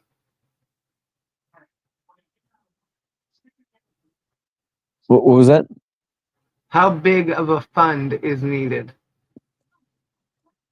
Oh, I don't know. I haven't thought of it. I mean, I'd get on the phone. I'd find a lawyer that is willing to spend a little time and size them up and see if they're suitable and what they would require, and but without anything, it's hard to call lawyers and say, hey, listen, there's this big case on YouTube. It's an instant sort of profile building if you get involved, and an opportunity to be involved in major damages claims a little later, but there's no like money to be paid. It's just it doesn't work, I found. Jennifer says, can Germ get charged for all the false CPS calls and visits? Well, not I don't know. I mean, it'll be part of the claims against him for sure. Absolutely. CPS calls, the ones he made and admitted to make himself, and then the ones, the 20 some odd that came from people watching his videos, it'll all be thrown on the scales of justice and weighed, how that contributed to the harm and the damage. Well, and that's I know a big thing. That's a big he's thing. admittingly made 3. Yeah, but that's a big element of the harm. Imagine 27 or 30 times you have to deal with a visit in a couple hours. The how upsetting it is, how terrifying it is. I think I just answered it. Asked it, Silver. Is Kendra here? Kendra? Yep, I'm here. You goody? You goody, Kendra? I'm here. Hi, Kendra. Hi. Let's see, here. Now, Bruce, just out of curiosity, do you know anything about this Blake Lively case? Because I don't. No, I've been hearing about it, but I haven't been following it. By the way, I want to make clear one thing, because people have been asking about it, as far as the legal fund goes. Any legal fund, any money that might be contributed to help pay for lawyers would be used to pay for other lawyers, not me. I will not be accepting any upfront retainer fees or fees donated for me to just for my time. That would be used to find another lawyer or other lawyers, to get involved. What about like for just like fees for like filing things or whatever? Well, those are costs. So legal fees are one thing, and so yes, such donations could legitimately be expected to be used to pay, for example, a deposition transcript or filing, fee, a court fee of some kind. Right. Gotcha. So, but it wouldn't go in my bank. It wouldn't go in my account or my pocket. None of it would go in my account or my pocket. We already went over that, but maybe just to briefly say the motion to compel is about again. Oh, so they served discovery document requests, and we objected to a lot of them for various reasons. And although I made some efforts to engage with Randall Shockett to try to resolve some of the objections that we raised, he ignored those and instead filed a motion to compel. And he makes this big presentation in the motion about how we didn't make legitimate objections and we waived objections and whatever. You can read the motion. It's basically like we said this and we talked about that and he didn't this and I did that. You know what I mean? It's like a childish play. It's like a little kid's flipping. Yeah. You can set up an escrow account. We've talked about that. I can set up an escrow account for the legal fund. Yeah, listen, I'm not gonna try to discourage that, because I mean, if there were a fund of money that I knew I could contact lawyers and say, hey, listen, is your firm open to joining a case and there's money to be paid for fees, that would make it a lot easier to find somebody.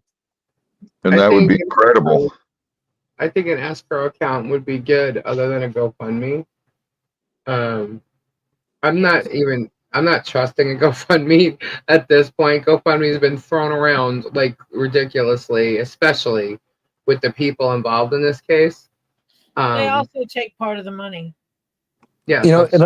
Another thing anybody who's so inclined can do, if they really want to be proactive, they can get on the phone and call a lawyer and find out if, from what they know about the case and see if a lawyer is willing to give them the time of day for 5 minutes, enough to hear enough. And then, hey, call this lawyer to get more information.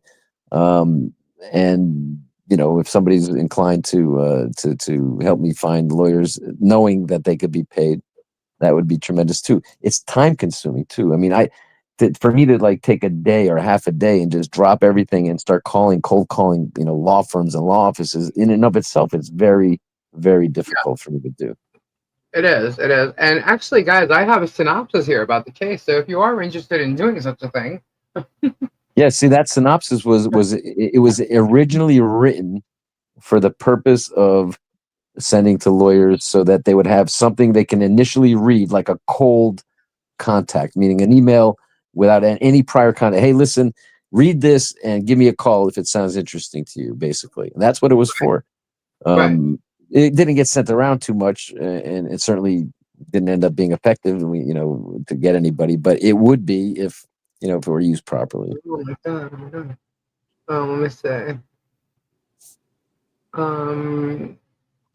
He just has to be transparent and say what money is used. Is that it? What, did Sandy have another question? Let me see.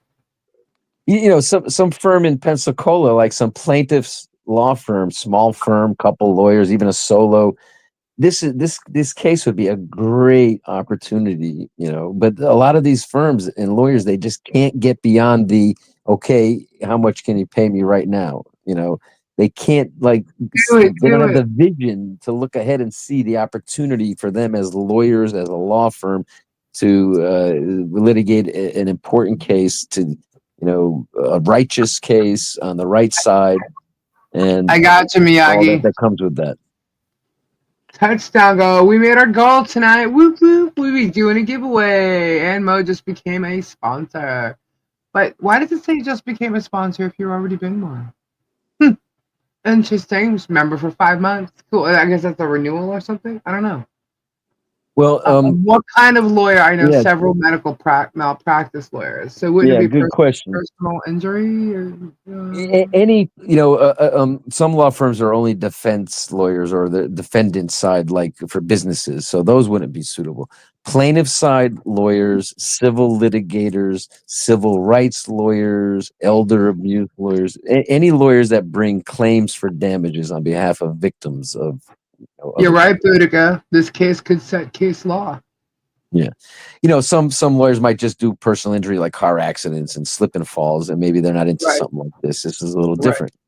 But right. this is like, the precedent, the types of precedents that can come out of this case that pertain to YouTubing and free speech and private public figures. And there's so many like important legal issues here. And Yeah. any First lawyer, Amendment any, lawyers. yeah, any young, ambitious lawyer in the panhandle of Florida that wants to immediately make their name in a high profile case, this is it on a silver platter. Mm-hmm. Now I know a lot of people are looking as far as and are asking about charges being filed and things like that. Bruce is working with the civil case in the federal lawsuit, so any kind of like charges or criminal activity, things like that, he's not working on. That's like separate and different. Just so y'all know, if you don't get it. Mother, I work for a lawyer in Chicago, all medical stuff. Might he be able to help? Might he able to get a referral? Yeah, again, anybody who knows a lawyer because it's a family member or a friend, send them, call them, send them an email, send them the synopsis. Lisa, make sure the synopsis is linked, just so people can grab it and share it. Yeah, And yeah, absolutely. yeah, and all I'm hoping for is the phone rings and somebody says, "Hey, so and so told me about this case, and we spent a few minutes, and I'm intrigued, and I want to hear about it." That's the dream come true for me, because that'll tell me that somebody is taking the steps because they're interested, and then I can try to sell it to them as a great case to get involved in, both for their profile, for what they can accomplish, for something they can have as on their resume, if we win, and an opportunity really to be a part of a big damages lawsuit. Right. What now? Victoria's asking, what is Stark's part in this?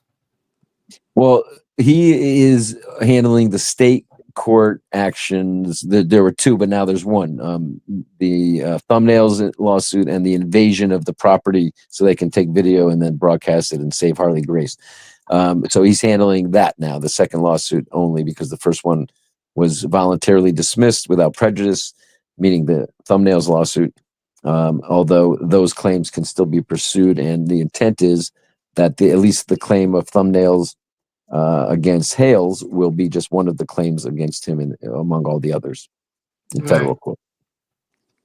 They're going to spin everything Bruce is saying. Oh, without a doubt. They spin everything. Yeah, without a doubt. Well, yeah. I mean, what I'm doing Bruce tonight is giving a lot of ammo and content because I haven't been on so much lately. But here we are. Oh yeah, there were stories about that too. Let's see. Well, that's because you guys hate each other, right? Well, look, there's nobody updating it from our side. That there's a lot of interest in this community, and as now counsel of record in court, I want to keep a lower profile. I'm not coming on every day and engaging in the back and forth and responding to all the attacks. Right. You're busy. But at this point in time, I think it was a good time to come on and just update and answer some questions. So here we are. Here we are. Plus, we went over the macaroni and cheese thing today, which is very important. So people need to go back. If you want to know more about that, you can go and, again, watch our earlier live from today. And let's see, what? Sorry, how you got off now? Oh, sorry. There's some other chat going on here. Let's see.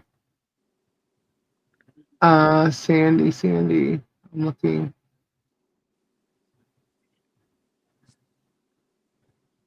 Looking.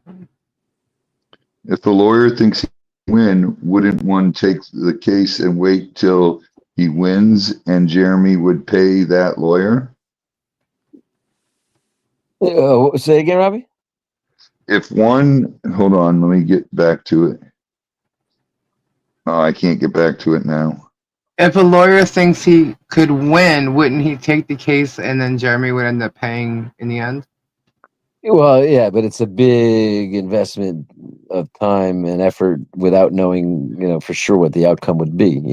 So to bite that off, you're biting off a lot, and you don't really know how long it could take and how much time it's going to consume, and then what the outcome will be. So that's why most lawyers, they want the sure thing. Up front, yeah. But that's why a lot of She victims. says That's why a no. lot of victims of people don't have don't really have fair access to justice It because was they a can't different find lawyers. question, though. What? She says her question was about third-party contact. Oh, I didn't get that question. What was the question? Yeah, I'm looking for that one.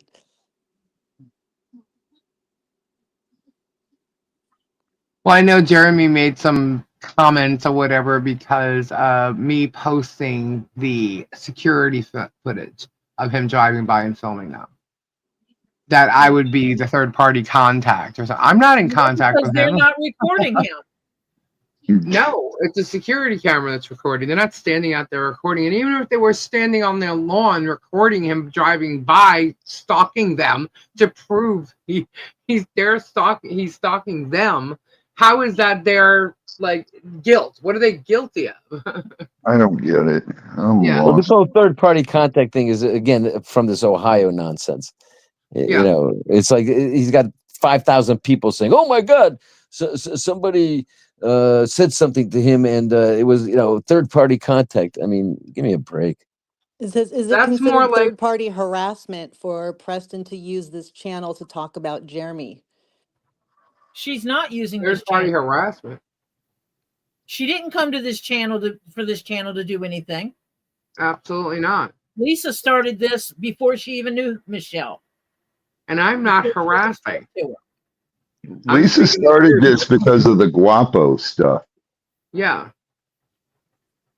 and then discovered Where this. is Jay? Go back and look. He's saying third party is Michelle sending you the video. Yeah. It's not because Yeah. no one's communicating with him. Yeah, no, it's right. It's not kind. It's like saying my open letter. Yeah. Open letter to Larry Foreman was contacted. Did I email him? Did I call him? No. I spoke about him. It's not Right. third party contact. It's like if she said, "Can you tell Jeremy or tell Jeremy blah blah blah," and I did. Well, I That's guess third he's party saying contact. basically that showing the camera footage on here is third party harassment. No, it's not.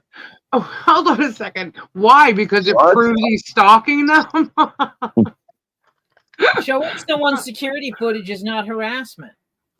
Oh my God. Better yet, show us your footage of you stalking her from from Tubetown across the street. Some of the things he did, like I said, some of the things he says, it just literally comes out like on the spot. There's no consideration of it, whether it makes any sense or not. The whole sentence sounds so stupid. It's third party harassment of showing a film clip of somebody stalking me. Like, really? That's so fucked up. It's Did that laughable. really It's just laughable. come out of your mouth? Unbelievable. It's not harassment to show security footage. No. And we're not harassing. She's not harassing. No one's harassing. We're talking about a case that he filed. We're talking about everything we are reacting, critiquing, and doing commentary on everything he freaking files or films or posts in a video because he's bullshitting the world. Oh, as he would call it, the planet. Right. And we're telling the truth. And we're telling what's true about what he says, what's not true about what he says, our opinions on it, and we're allowed to. That's what we're doing. This isn't harassment. He's the one who's harassing. Everybody's good. And he's the one putting it out there, Yeah, he's trying to spin it that anything they do is breaking the protection order. It's just not happening. He did it the first time. and he took it to Ohio court saying that they broke the protection order and they were in contempt of court on 4 different things. And those 4 things were reported to Levy County Sheriff, and Levy County Sheriff came back with it being unfounded. And that's on the FOIA report. I've actually showed you guys that already. We've shown it. He neglected to give it to the Ohio judge. Of course. Yeah, and yet one of those was the basis for the contempt ruling, that the 10 feet. Oh, yeah, the 10 feet was included in that. And it was unfounded by the sheriff's office right there in that county in Florida. And Ohio just went ahead and said, okay, whatever you say, Germ. They're saying that Jeremy's claiming third-party harassment because he claims you have access to her camera. Okay. He can claim whatever he wants. But she doesn't have access to her camera. She gets the footage from her. I get footage from her. Okay, I get you. I think it clicks now, Kendra. So he's saying that since Lisa has access to her camera footage, it's like her giving it to Lisa, so Lisa can play it on YouTube, and that somehow is third-party contact or third-party harassment, a new concept. Right. Oh, okay. So hold on. So what is him giving Tug or Megan stuff so they can talk about? Isn't that third party? The same thing? That's journalism. Oh, Really? So it's cyber stalking under the guise of journalism for profit. So, not just for him, but for both of them. Come on, imagine getting that footage and showing it and discussing just all the things regarding Michelle's family is using Lisa's voice, which is a third-party voice. Yeah. Well, they're not using my voice. I'm using my voice. Right. So it's a third Same party as she was who's before doing she it. ever met her. Yeah, I was talking about this case. Well, this bullying that he does before I even met Michelle. What happened was I saw it. I'm like, who is he bullying now? And that's what I did. And then I kept asking for more information about it. Well, I think it has something to do with the fact that there's a protection order. So somehow I don't have a protection order. Right. But so somehow it's crossing those lines since Michelle can't speak, you speak for her. Exactly. That's the theory. Yeah. That's what it is. But let me ask you this, Bruce. Okay. So we all know that there's monetary stuff let's just say not available, right? So when you have security cameras, a lot of these security cameras charge monthly fees. Okay. So let's just say to protect Michelle, I turned around and I got 2 security cameras and I put them at different ends of her fence to protect her property line. Okay. And knowing she couldn't afford to pay that monthly fee, I put it on my account so that it's taken care of every month, and she doesn't have to worry about those fees, but she has security on her property line. What does that mean? I would have access to those camera lines. Anyway, I would have access to that footage. Right. How would that be wrong? Can't even begin to imagine how it could be wrong. Well, nothing wrong. There's nothing wrong. Well, so what is he complaining about? He's making stuff up for YouTube content. Right. Exactly. And so he can threaten you and threaten other people with being made defendants, and so he can. Why is he so mad? Why is he so mad that there is a camera there or a fence there? He should be thankful that it's proving he's doing nothing, right? Or he can't see the property that he complained about, right? Or I don't know. The fence isn't going to attack him as he drives by, right? Why is he so bothered by it? Perhaps you shouldn't answer that question. I'm just saying. This is a point I'm trying to make. Well, I think it's a combination. Again, it's content. It's a combination of obsession and a gravy train of content. Read what Sandy just said. So is it? I'm gonna scroll. You're hurting his feelings because he can't record. Basically, right? We've blocked his content by protecting her property. Well, I guess he's saying that he can do whatever he wants, but she can do nothing Right. Right. because He that's what the repeats that protection over order and over. says. Michelle doesn't get that. She's ordered not to bother him or use y'all. She is not ordered not to use me. She's not using me at all. Okay. I found out about the case. I found out what was going on. I asked everybody for anything, whether it was for her side, his side, whatever. I asked, and Tori knows it. Tori asked. We practically begged people. Yeah. Please send me anything. Yeah. She opened her big mouth and did it all by herself. Yeah. That's as you know, simple and as that, so folks. we're investigating reporting. You know, what are we citizen journalists? And you know what I mean? Where's the freaking shirt? Why is everything he does only okay when he does it? Okay. I guarantee you he hated the fact that we were actually in Otter Creek. He hates the fact that we actually spoke to other people that live there. When he acts like he's protecting the entire town, when in fact he is not. And he's not just harassing Michelle and John. He hasn't only harassed Michelle and John. He hasn't messed with only the lives of Harley, Michelle, and John. And we can all figure out who else it's been because he's put them on, you know, his cameras since he got there. You know, he's pissed that we were able to go there and say, what the hell smell is he talking about? Nothing smells dead here. That's the first thing I realized when we got out of my truck. You know, when I had such a hard time getting out of my truck. But anyway, it's just a bunch of lies. It's all lies. It's all the content. I'm telling you guys. There's and just the fact that, let's just say, okay, so he's doing it for content. We all knew all along he's a drama queen. He creates the drama to make it exciting or whatever he's got to do. This is his jealousy against Guapo or with Guapo, because Guapo don't have to work so hard at that. Guapo is exciting. Guapo is, you know what I mean? Jeremy's not like that. Jeremy has to create that shit. So it's okay if you create or stage your unit, I guess, for your filming anyway, you know? Is that whatever? People like it, people don't. I don't care. Stick to it. But the thing is you want to talk about, like, you had an argument at town hall in regards to fire hydrants. Okay, I get that.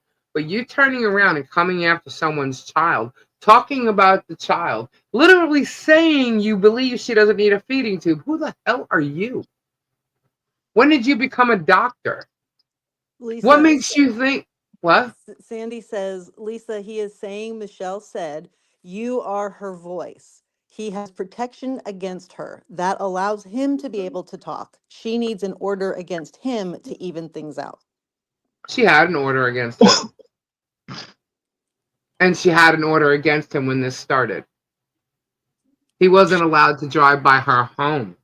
Yeah, the problem is with that order, it really pertained to, like, you know, threats of physical violence and, you know, fighting words are required. Yeah, this wasn't what the protection was sought against. The protection was sought against cyberbullying and cyber harassment, cyber stalking. I don't know why, you know, they got bogged down in this whole thing about fighting words, because there's nothing about fighting words when you're just making YouTube videos every day. You know, it's just YouTube videos that are the, you know, cause of the harm and the harassment. So, yes, I can, Lori. I will. Well, no, not a GoFundMe. We'll do something else. But it was an opportunity in state court, you know, to go in September and document all of what he had done over the summer while the judge was under this, you know, disqualification motion, and instead it got dismissed without any presentation whatsoever to that judge, to that new judge. Michelle is to have no contact with him. Okay. Why would she want any? What exactly? And she doesn't have contact with him. Neither does John. Like, there was a video that he said, I think it was last week or something. He drove by their house, okay? And John turns around to Michelle and says, he's coming, here's the stalker coming again, bring the child inside or hide the child or something like that. Because he's coming by filming. John was talking to Michelle. How do I know that? Because I heard it on Jeremy's video and I also heard it on Michelle's video. See, now there's a two-way camera thing happening. Whatever Jeremy thinks he's filming, they're filming the same thing. Their cameras are getting the same thing as he drives by.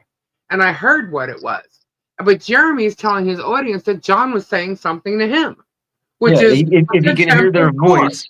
If he can hear their voice, he accuses them of directing whatever he heard towards him and being a violation.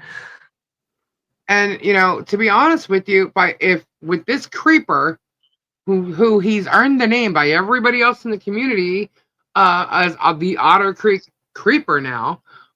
So by this creeper going by their house if I had that going on and they were trying to film my child because of how much they discussed my child on their show for some content bullshit, I would be telling my child to go in the backyard. I would be saying, come, Gabe, come get, our daughter, or, you know what I mean? Like, we can't have her, even with a fence, she can't play in the front yard, because he's still filming over the fence. But regardless, Lisa's allowed to talk about whatever she wants to talk about, of her opinions, of her thoughts about something else that's going on between other people.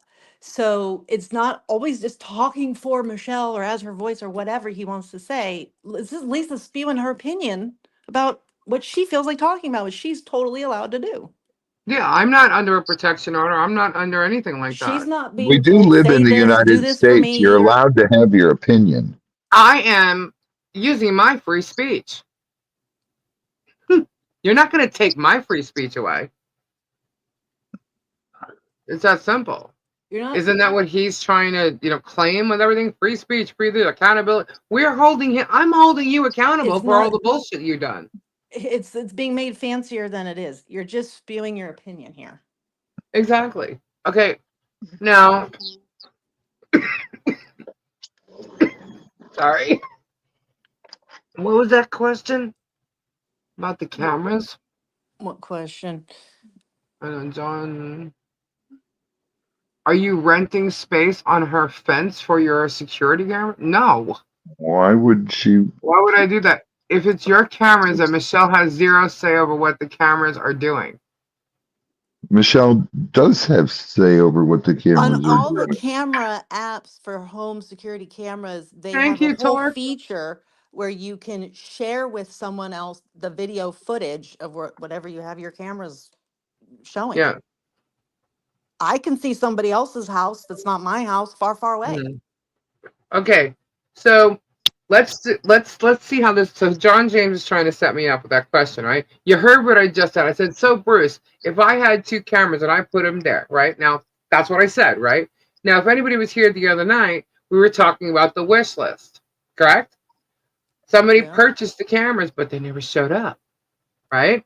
So what makes you think, just because I asked that question, that those cameras that are there right now are in fact cameras that were purchased that I put there and am paying for as of right now? What makes you think that is actually what's happening? If you're not paying attention to what I'm saying, then you have no freaking clue. So no, dude, you're not setting me up. I simply asked a question. I know where the cameras are that are there right now, and I also know what more cameras would do. You're not setting me up for shit. What I'm going to do, if I do anything, I'm legally allowed to do. It has nothing to do with any protection order or anything like that. I'm allowed to help my friend protect something. And yes, at this point, I'm calling her my friend. I have become friends with Michelle and John and Holly Grace, because that's who I choose to be friends with, and you can't stop me with that either. Right. Like my mom shares her camera access with me. I can completely see all of her footage. Kendra has access to my camera. It's a fully allowable thing to do to anybody of your choosing. Actually, yes, it is. You can set up your cameras and you can allow certain people access to it, because that's how I added Kendra. All right, guys, it's 12:41. I'm going to bed. Yeah, it's getting late. I'm not We're far gonna play behind. games here. I did want to talk about that other case too, but Good night, Bruce. Good night, Lisa. Good night, Kendra. Good night, Tori. And good night, everybody in the chat. Good night, Robbie. God bless and prayers to everybody. And you said, Bruce, why involve? Hold on. Why involve yourself in federal litigation then? Why? Can't- Good night, Robbie. Why not? Because he can. I don't understand the nature of the question. She's so cute, man.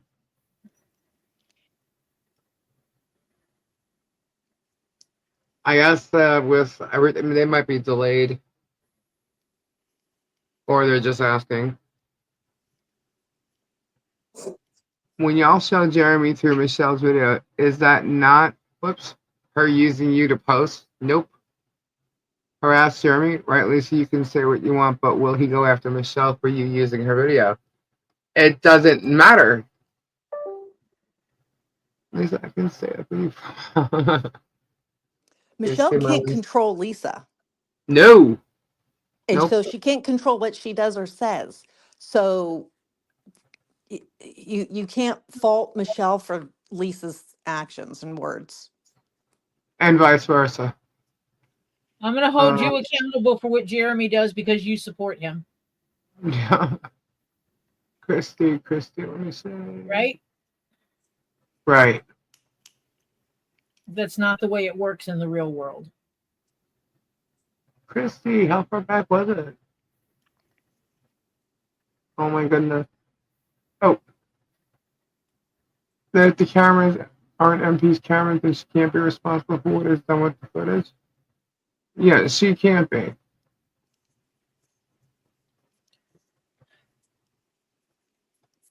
I can give Lisa access to mine. That might be fun. We're all neighbors. Oh gosh. But yeah, and that only came up because, certain cameras allow certain things, or they only stay up for a certain amount of time. The cameras that I use stay up until I delete them. So that way it's not an everyday thing. I mean, you could look through the cameras and see what happened, and if nothing happened, great. But you want to be able to save that footage if there is something that's gone on. And I know with the ones I use that I can do that. And I think to make it easier and something that they didn't have to worry about, even though it would be a monthly bill because I pay for it. It was a thought that came up and whatever. But once the fence was put up, there are her cameras that she had all along that were back on her property, so you wouldn't see Jeremy as he did what he was doing until he's right in front of the, where her driveway is. And those cameras needed to be moved. And now that there's a fence line there, it's on the fence and it's showing the property line going in either way. She needs to be able to watch what's going on at the fence because online people have threatened fire. Oh yeah. Fence with going up in flames. Yeah, and they put up tube count. To protect herself is to have cameras watching her entire fence line so that if anyone tried to tamper with her fence, she would have that video evidence.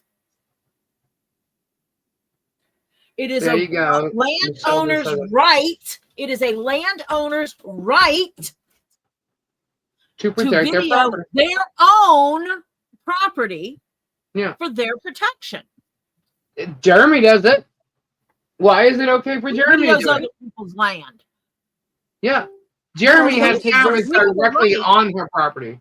Just keep in mind. We have a right to video our own property for our own protection. Right. And in everybody's city, county, state, the rules do slightly differ. Mm-hmm. Yep. So what's true for your area might not be exactly true for somebody else's. She does too because I've checked Florida law. Yeah. She's all good.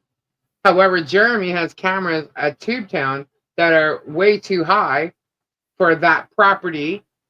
It's not a commercial property like that. It's way too high, and they're pointed directly at her house, like where her camper is. That's where they're pointed at. They're not pointing at its fence line. It's not Right, to if you have a secure his camera up property. on your own property to see fully around your own property and it's catching the corner here or an angle No, of this it's not there, looking. It doesn't record his property. It records her property. Yep. yeah, but it's still legally allowed as long as part of your property is being covered It's in the not camera covering his footage. property. It is at the front of his property, pointing at her property. Yep. Right, I'm just saying that that's still allowable. But It what's doesn't not record any of his allowable, own property. what's not allowable is a camera that's aimed directly at somebody else's property and none of your own property can be seen in any of that footage. He has those. It also can't be so high. That's not allowed. The So very that's front not what tree. she's doing. No, No, that's she's not not what doing she's that. doing. That's what he's doing. The very front tree of his property has cameras on it. And Right. not to mention, they At the said height of Travis. it won't even record the easement in front of his property. That's the point I'm making. Yeah. And Travis has stated that Tube Town was made to harass the neighbors. Even Yep. jokingly so, he said it. Travis has a way of like spilling in the beans all the time. He's the one who came out and literally said that those two were broken up. But anyway, so he put a picture of himself, a cardboard image of himself in front of that fence and stared at her property. Every time Harley Grace is outside playing in the front of that property, he's staring at her. Whether it's a cardboard thing or not, it's freaking creepy. Okay, it's really creepy. They played Jeremy's videos harassing her and talking bad about her on the loudspeakers at the property. You know? And so with the cameras, with that, then there's a bunch of people that they have coming by. People drive by and they go into a mailbox to get a little toy or something ridiculous and sign a guest book. And so you have all these people looking and watching Michelle's house as they're doing it. And that puts, you had somebody who has done nothing but have a channel that includes everything Michelle, who put up a song about, the angel of death, and we're coming to get Harley, ha ha, ha ha, we're coming to get Harley, ha ha, ha ha. A year ago, he removed it, but it's captured. And he followed Jeremy and came down and was standing at Tube Town right across the street from her house. With all this obsession going on, people, you have no idea the mental state of people. He can act like he's normal all he wants. King narcissist over there. Who knows what he's capable of doing? Michelle is actually in fear of her life by him and by any one of his fans. And she has every right to feel that way because of what's gone on. And that's ridiculous. That is a sad way to live. And he's doing it so that either she'll move or he'll take her property, because that's how he started it, that he was going to get her property. And that to me is sick. And that needs to not go on. And it's not, yeah, you're right. It's not normal. He's not normal. I'm sorry. And that's my opinion. And I will fight for that child. It's wrong. Hey, listen. Yes. I'm gonna get going, but keep on. I'm gonna be listening. Okay. And Thanks, let's hope for some good news, from the federal court rulings. Yeah, absolutely. Always. All right, and thanks again for covering the macaroni and cheese cover up. Of course. Good night, Bruce. All right, good night, everybody. Good night, Bruce. I wanted to ask his opinion about but he said he really didn't follow it. Oh, So I the wanted Blake to talk Lively about- thing? Yeah, Kendra knows all about it. I don't know much about it, but you said it's huge. Yeah. What is that about? Literally every day there's a new thing coming out about it. And today it kind of hit the point of, wow, this is sad. This is gonna be a big, like, a lot of innocent people, like regular people that have jobs that are interns and work at PR agencies as assistants and whatever, like everybody's gonna end up suffering. It's like so messed up. What happened? What is it? What is the suit about? I have not followed it at all. Well, a short little synopsis would be a lady wrote a book Book Uh-huh. did very well. It Ends With Us is the title of the book, and it is about a relationship of a man and a woman, and it also involves domestic abuse. And there's a follow-up book, a part two book, I don't know what you call that. So it's a little series there. Mhm. And this guy, Justin Baldoni, he's a director. He was in Jane the Virgin. He's not as popular or well known as Blake Lively, but he decides that he would like to do this movie adaptation from this book. So he does, and they get all the things together. He is associated with like Sony Pictures and everything. And they fill the roles. Blake is in the lead, and he is the opposite lead. Uh-huh. And they film this movie. Production, they're almost done. Production stops right before that writer's strike Uh-huh. because nobody could work. Right. They had to go back after for like a month to do some things after the writer's strike. They did, but during that time off, apparently a lot of feelings emerged for Blake Lively. And she came back with a very long list of things, demands, and how it was going to be for her, and things that she had been upset or uncomfortable about. And they were sort of like, we're almost done here. You're just bringing this shit up now, but okay, sure, not a problem, not a problem, not a problem. And she had been very difficult throughout the whole filming process, according to everybody in the movie. And she had said things like there was sexual harassment, the things of that strong nature. So when it was 2 days before Christmas, she suddenly files. Uh, in California, you have to file a a statement before you can continue on with like your lawsuit. So she filed that, and everybody kind of lost their minds because they're like, "Oh my God, poor Blake Lively. She, was sexually harassed. Oh, this is so horrible. He must be a horrible bad guy. Oh my goodness, this is going to be a big to do." And I am not a fan of Blake Lively per se. I don't really have an opinion around her. She's married to Ryan Reynolds. He's more well known, Deadpool. Mhm. Yeah. Everybody kind of likes I was him. gonna say he's married to Blake, wasn't he, or is he still? I don't Yeah, even know. they're married. They have Okay. 4 young daughters. Mm-hmm. And he's A-lister, so she's an A-lister with him, right? And you're like, wow, this is like a whole horrible like situation. Apparently, there was a meeting, yelling was involved, that Ryan Reynolds had to protect his wife. You're like, holy shit, what happened? So a couple days after Christmas, um, he filed a lawsuit back, but he filed it against the New York Times for Right. $250 million Ooh. because the New York Times posted her court documents and I guess her opinion. Maybe they spoke to her. Other people don't know, but they didn't do their proper journalistic work that they're supposed to do and look at both sides. They just 100% looked at her side and then published this giant article. And so this guy, Justin Baldoni, is completely slandered in it, obviously. And so he's now suing along with uh, a bunch of other entities for this large amount of money. And then that's against the New York Times. So that's technically, I guess, in New York.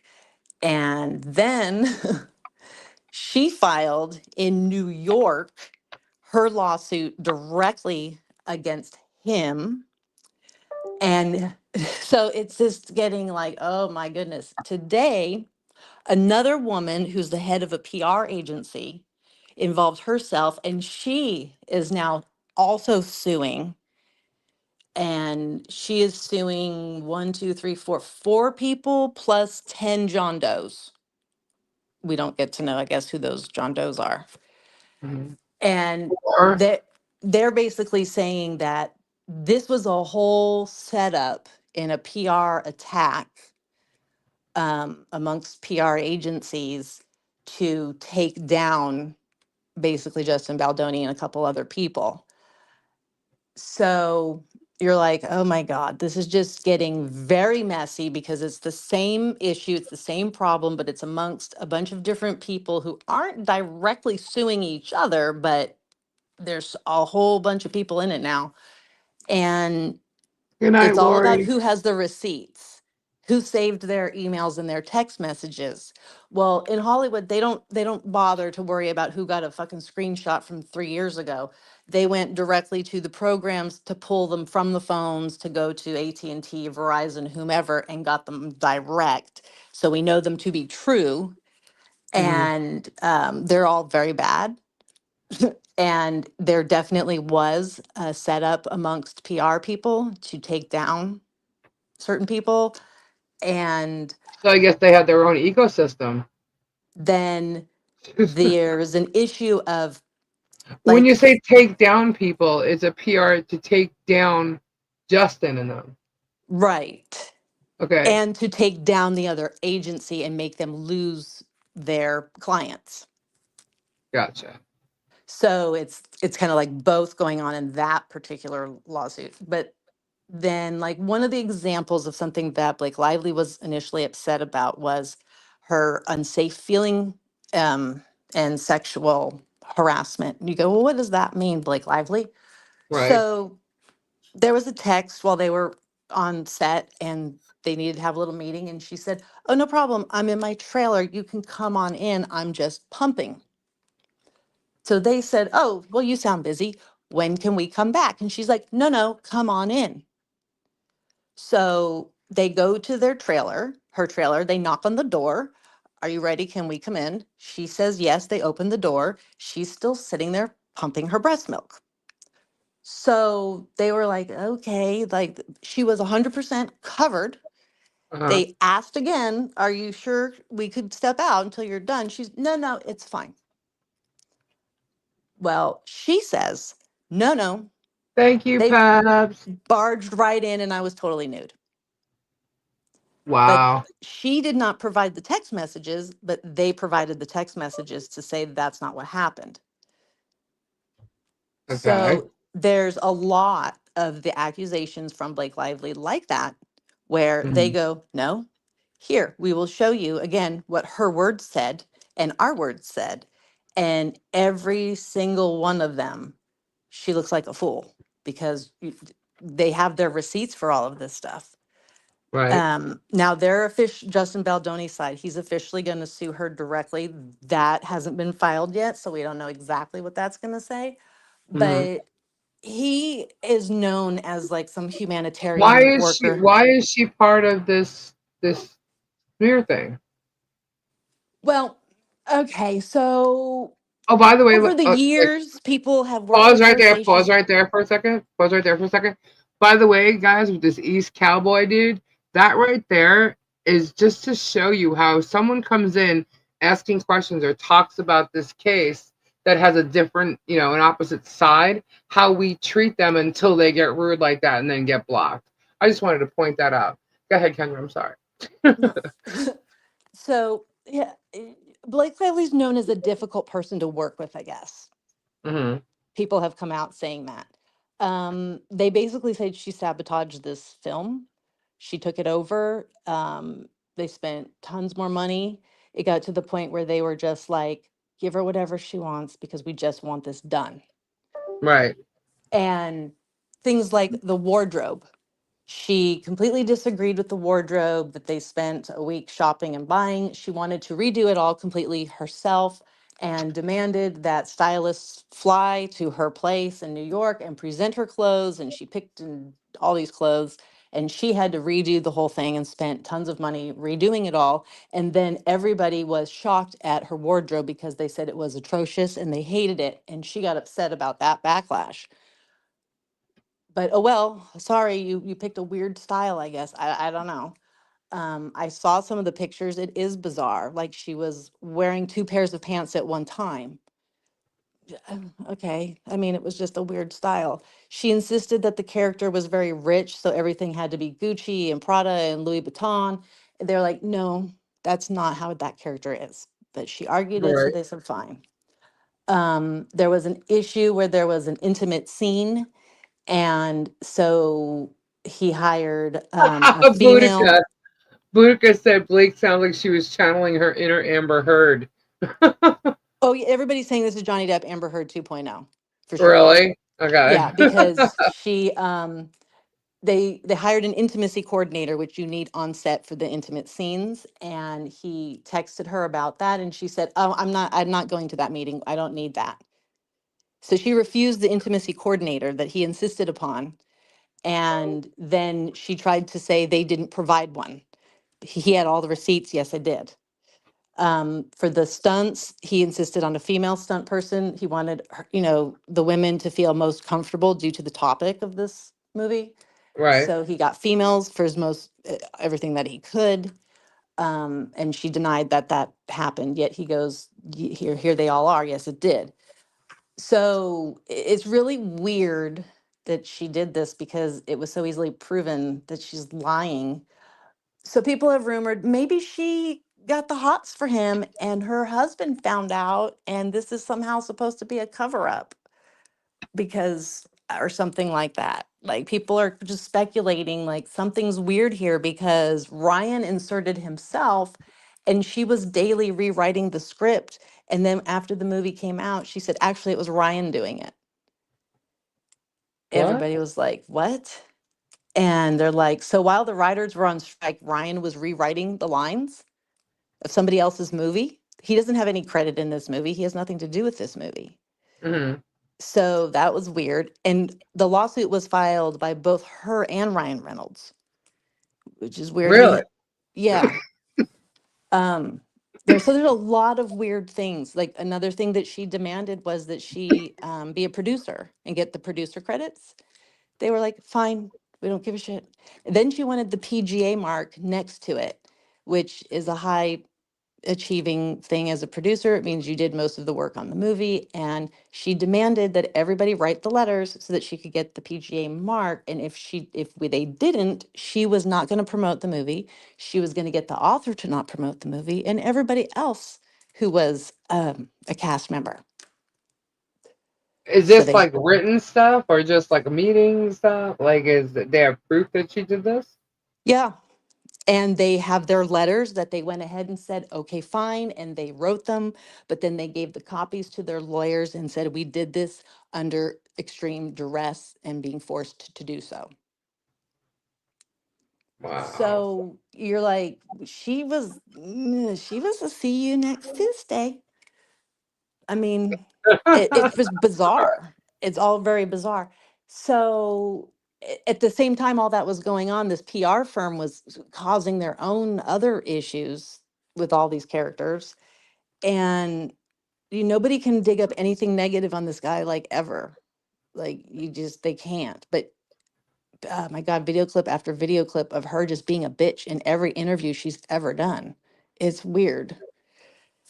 Um, so I'm not sure what's going to happen, but they're now digging up the fact that she says a lot of things and then she says something completely opposite of what she just said. So she defended the fact that she was in a Woody Allen movie because she didn't believe Woody Allen's daughter's accusations against him. Mm.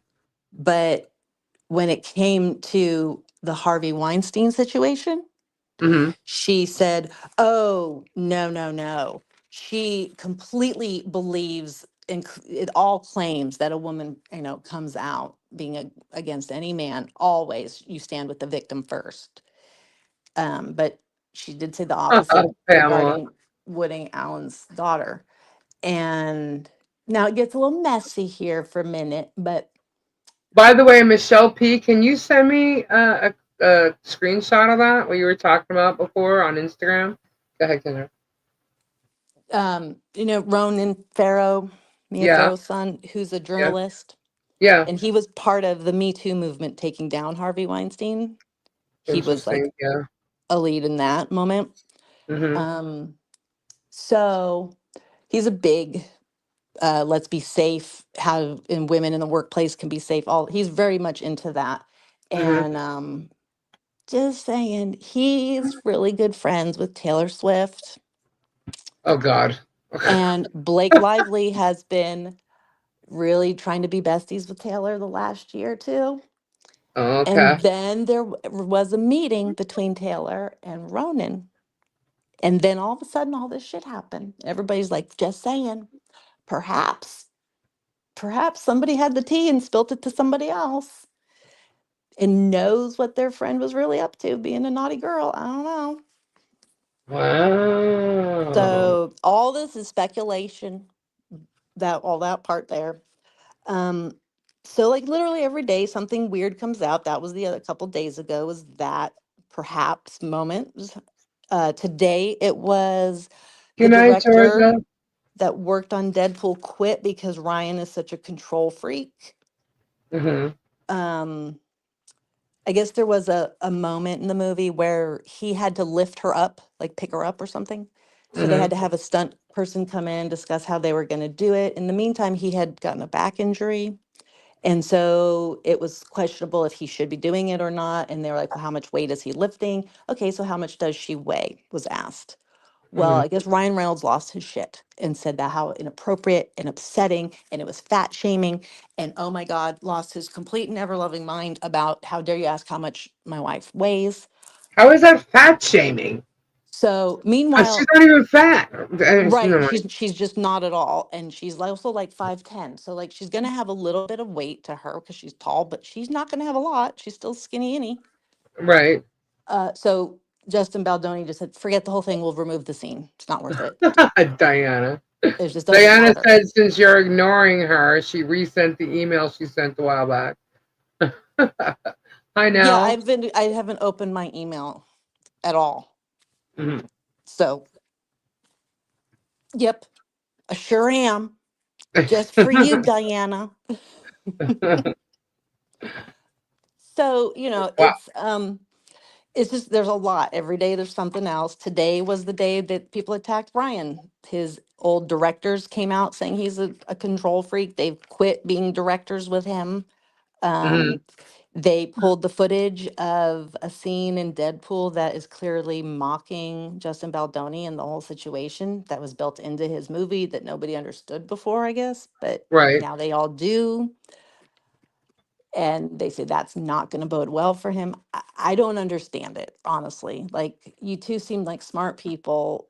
Why would you do this if there's nothing but receipts to prove you're lying? I don't understand. Right. But it has like everybody all very excited, and other like PR people have come forward saying this is going to be really a lot now on publicists and agencies, because things are going to have to change, because this is now a slander suit of you That's know just it. Like when you're dealing with PR, like for instance, the reason why I mentioned an ecosystem thing, we have, Germ and his minions, which is what we're calling it, but now it's actually the Hell's ecosystem, right? So you have all these channels following suit. And now what they're doing is they're doing this astroturfing thing, which is a smear campaign. Publicists do it all the time, you know? oh, Uh, that literally there's a quote today about that term, yep. with that term in it, Astroturf. regarding this whole thing. Mm-hmm. And I briefly glanced over it. I didn't really read up on that one today, but I guess they unfortunately used it in the wrong term, wrong way somehow. I don't know. But Uh-huh. it's yeah, there's a big concern now amongst the PR agencies, and them all saying shit about other people, and it you go, well, who's driving it? Who's paying who to say bad shit? Why are we paying anybody to say bad shit about somebody else? Mm-hmm. And it's It's usually, funny they do that. But and like, these are all people who have plenty of money, so there's no reason, it's not a money issue, right, but it's about the power and the prestige and the accolades, right. and it's sometimes about jealous lovers. Mother of birds, they're funny. Yeah, and and the thing is, back in the day, like it wasn't like that. Like your PR firm was there to handle your public relations, for you, especially like when you have let's say, a smear campaign going on, not by PR firms, but by anybody. Or let's just say, for instance, you come up, okay, you were involved in an accident, and someone was drunk driving or something, and all of a sudden it's a drunk driving thing, But even though it wasn't you, it comes out a certain way. Your PR firm is the one who people go to. They actually speak for you. You know what I mean? And they handle the situation. That's who is there to cover your public relations. That's what PR is. Okay. But back in the day, it wasn't so much the PR firm creating those smear campaigns. Now, like, I want to say the past 2 decades, that has been like a big thing. And it's been huge. A lot of times it's with businesses, because you got brands competing with other brands. But now you have artists competing for top spot. So it's all about taking one down. The P. Diddy thing, especially the Kardashians. You know what I mean? The PR, the smearing, that Have a you lot of heard that. of Leslie Sloan? Yes. She's the PR person. Mm-hmm. Her agency is actually, I'm not sure how it works now, but was under Harvey Weinstein. Mm-hmm. So they say it still is. I don't know. I don't know how that would work since he's in jail dying, but Right. That's Blake's PR person. Ah, okay. So people are like, that's interesting, Blake, who funds your PR, just saying. Mm-hmm. And I want to call Lori on this. I want to see what she has to say. So, go ahead. Justin, his was Stephanie Jones, and then it was Jennifer Abel, and then Stephanie hired a crisis PR person of Melissa Nathan, and then fired her because she didn't like where she was going with it. And then she's the one who is filed the newest lawsuit, including all of these other PR people and the shenanigans that they were all doing. And she's the one who was able to retrieve the text messages. And I saw them, and you're like, Jennifer and Melissa are fucked. Dang. How long has this been going on, though? Because it sounds like it's already a lot. Yeah, well, like when the movie came out in the summer, everybody noticed something was wrong because they were never seen together on the red carpet. He was separate from everybody because that was part of the list of demands that Blake had, that he wasn't allowed to attend the premieres. They couldn't be in the same room at the same time. He paid for the after party with his company and basically for her and whoever she wanted. He and his people were not allowed to attend, so he had to set up a second party he was allowed to attend. And then there was a moment and security had to usher him and all of his people hurriedly away because her party arrived early. So they shoved them down into the basement to hide for half an hour while she Jesus. walked through. And so he said, I'm standing in the basement You're of the right, Jeff. theater hiding from my own movie that I made. Mm-hmm. So he Right. was upset, And then that was the other part of it was he's the director, so he edits the movie. Right. And she said, no, I'm going to edit it. And he said, no, thank you. I will do it. And they fought about it. So Sony had to get involved. And Sony said, here's what we're going to do, you two. I don't even know why. At this point, it was just bizarre. You're both going to edit it. We're going to show it to some test audiences. And whichever one tests better, that's the one we're going to release. So they did that. And everybody promised and agreed. Whichever one tests better, we all agree we let that one go forward. Well, his tested better than hers. She said, nah, never mind. I break my promise. I will not promote and I will stop everybody else from promoting. And I will, in fact, trash you if you don't release my edit version. So they caved and they did because they just wanted the movie out. So they're partially suing her for that. They're like, you had no rights to do that. You were just a fucking actress. You were just the lead. Right. So I want to see where this case goes. I'm interested in this whole PR shit because I can't stand like the smear campaigns because I've been talking just with Michelle's case, and you know me, like I've been protector of the person being wrong. You know what I mean? I can't stand the way that these PR companies have done this smearing stuff, you know. Right. I mean, that's why this one person, good for her, because she's suing all of them for setting this up to be a bad PR campaign and just Hmm. destroying agencies, the movie, the actors, the bit. Like, what the fuck went wrong here? Like, who didn't get what they wanted from somebody to have all of this go down? Right. So, you know, Anybody, type a one in the chat if you want to hear more about this case and how it goes. We'll and then cover it. so Type a on one in the Sunday chat. was the Golden Globes, right? Did you watch the Golden Globes? I did not. I have been so busy for the past like 3 months. I have not kept. That's why I'm asking you. Tell me. I don't even know what's going on. But we'll Well, we'll there we'll was dive two into it and moments cover it. that were very interesting, I thought, regarding this case at Good the night, Golden Globes. Silverheart. What happened The to Golden Globes? the first one was it was announced that Ryan and Blake will no longer be attending the Golden Globes, and I said, "Oh, but why not? You should stand proud and stand straight and strong and show all the confidence in the world because you are correct in this, right?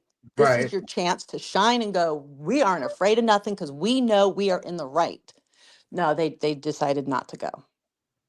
Okay, so fine. That's that to me. That's sus, but whatever. All right, you do you, boo boo. Don't go to the Golden Globes that you've never missed in 10 years. So the presenters, sometimes they do a little skit. They say Yeah. cutesy shit. Okay, so Yeah. Kate Hudson and another Uh, gal, they did their little cutesy skit, and it was about rewriting a script multiple times every day, coming up with new script on the set. right. And they used literal sentences and phrases that are in the court documents. So everybody had a big laugh because everybody knew what they were doing there. Right. And so you go, oh, interesting. So Hollywood is very much paying attention. And I said, oh, perhaps their whoever manager said, maybe you best not go. We are hearing how you're not very well liked right now by everybody in that room. So at the very end, the director wins for the best movie, whatnot. So Uh-huh. that whoever that fellow was for his movie, I don't know. But he got up and he had one little extra thing to say about, I need to just let you all know that we should always support directors and filmmakers because it is their movie and they have final rights to all editing. Nobody else ever should. And you go, ooh, we know who you're talking about. And the audience cheered and stood up and applauded him. And then he Wow. said a few more words. He kind of repeated it again. Let's all only support directors at final mark of a film. Again, the room cheered for him. So they are not on anybody's good list in Hollywood at the moment. If that's what the room response was, anyway. Right. Right. Right. So Wow. it's and I went. Did they just like ruin their whole image? I don't know. Like, Right. are they going to come out with any new receipts? I mean, they haven't so far. I don't. But every day it's worse for them. It's just really weird. And Justin Baldoni and the Stephanie Jones lady have both demanded a jury trial. Hmm. So that's what everybody's going Johnny Depp, Amber Heard 2.0. Oh gosh. So Gonna be we'll it. see. It's very interesting. Yeah, And there's a lot of players. yeah, and more keep coming out. And everybody seems to be, except for Blake and Ryan, very secure in what information and evidence that they have. So I don't know. We shall So see. is this It's more nice that going? it's celebrities and not real people for once. Not that they're not real people, but you know what I mean. Yeah. Yeah. It's I'd not. rather cover something like that than even do Diddy. You know what I mean? Like Diddy's is just like so far out there. There's so much going on. Oh, And did you hear the new news oh about him today? no, what? Well, he's a What? narcissist egomaniac among many other fucked up disorders, right? Oh yeah, Um, he's no very doubt. upset right now in jail. Why? Well, he was a celebrity in there, right? He was the big man. Yeah. They moved Luigi Mangione into that same jail. Mm-hmm. And Luigi is now the celebrity there, and all of the other inmates do not care about Diddy, and they love Luigi, and they have put Luigi on the pedestal and taken Diddy off of it. And Diddy is pissed, and Diddy said, "I'm the actual celebrity." And I'm like, oh my God. And the people in jail are like, yeah, we don't care, Diddy.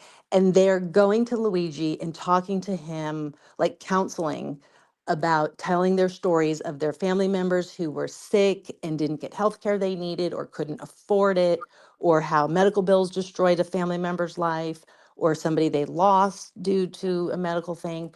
And he talks with them, he validates them. And Christine's asking who is Luigi. so Luigi is the guy who shot the CEO of the United Healthcare in Manhattan like a month ago. Mm-hmm. And so he's awaiting his court dates. And so he's in the same jail in Brooklyn that Diddy's waiting for his court stuff. And so Diddy's pissed about it because this Luigi has made friends with every single person in there, I guess. And they now will protect him at all costs and not Diddy. Diddy's Wow. pissed. And they said that he had a temper tantrum and he had to be removed or something, put back in the cell, or I don't know, something. But Wow. they don't want to allow those two paths to cross due to Diddy's behavior and then the other inmates being very defensive on protecting Luigi. I'm like, wow, who knew this could happen in jail? This is fascinating. We need cameras in there. Right? It's like, Oh my God, this camera shit. it's so, but it's all very fascinating. It's because it's so crazy. Yeah, it But is. It's I'm like, what absolutely. do you mean Diddy had a temper tantrum in jail today? How did he over what? And how do we know what happened now? And I was like, are you kidding? He's jealous. And he said, I'm the actual celebrity. Oh God. Dory. Yes. Okay, we just wonder if you're still sitting there. You're so quiet. Nope, I fell asleep. You did? Yep, I'm snoring. Can't you hear me? No.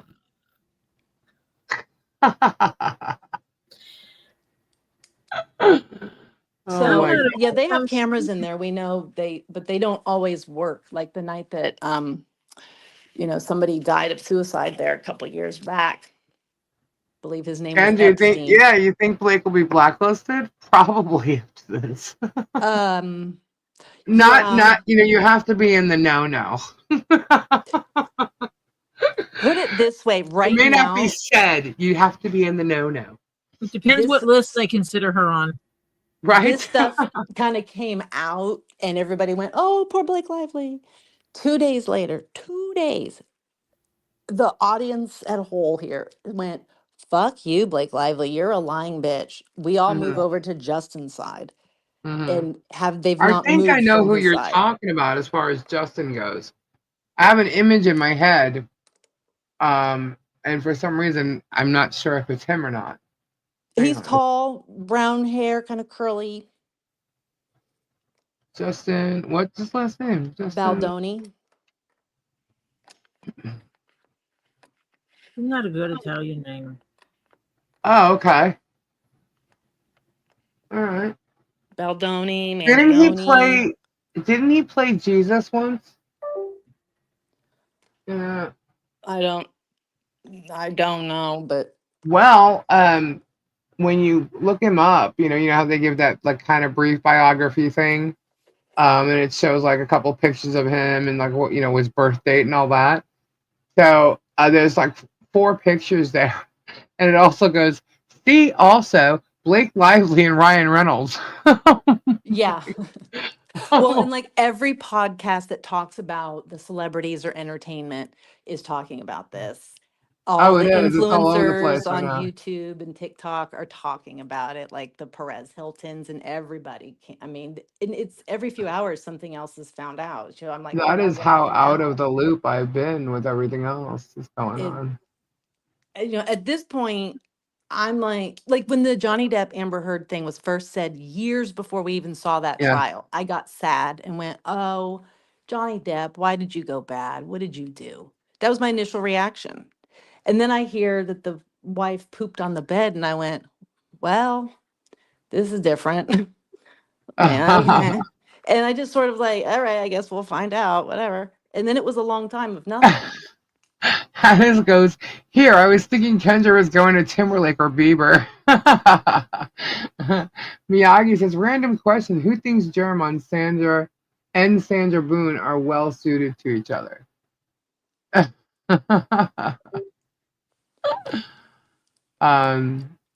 me see what else. Amber Heard did that to herself because she lied. But see, Yeah. like with this case, I don't really either person. I'm like, I was a fan of Johnny Depp, but I didn't care about Amber Heard. So Right. I kind of cared more about that. This one is like, I didn't really care about either one of these people. Like, okay, they're there, whatever. Right. But I did sort of have a little bit of feelings towards Blake Lively that she gave off mean girl vibes. Right. And when you'd see her in interviews, she would say kind of mean things to some of the fellow castmates, and then you'd kind of get like that they wouldn't smile, nobody laughed, and she'd go, "It was just a joke." And you're like, Right. Yeah. you have to do that a little too much. Like you're really meaning what you're saying, I think. And Yeah. you're giving that off a little too much. Tone it down. Like, but I I definitely don't. want to check more into this just because of how the involvement is and how the PR firm is going to go down.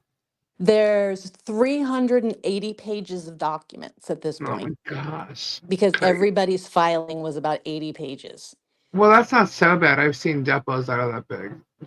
So, and I love it because they have the pictures and then they put arrows and they show like, this was a manipulated text. See how there's no emoji. See how this is removed. See that word has been changed. So it's fascinating, you know. Unbelievable.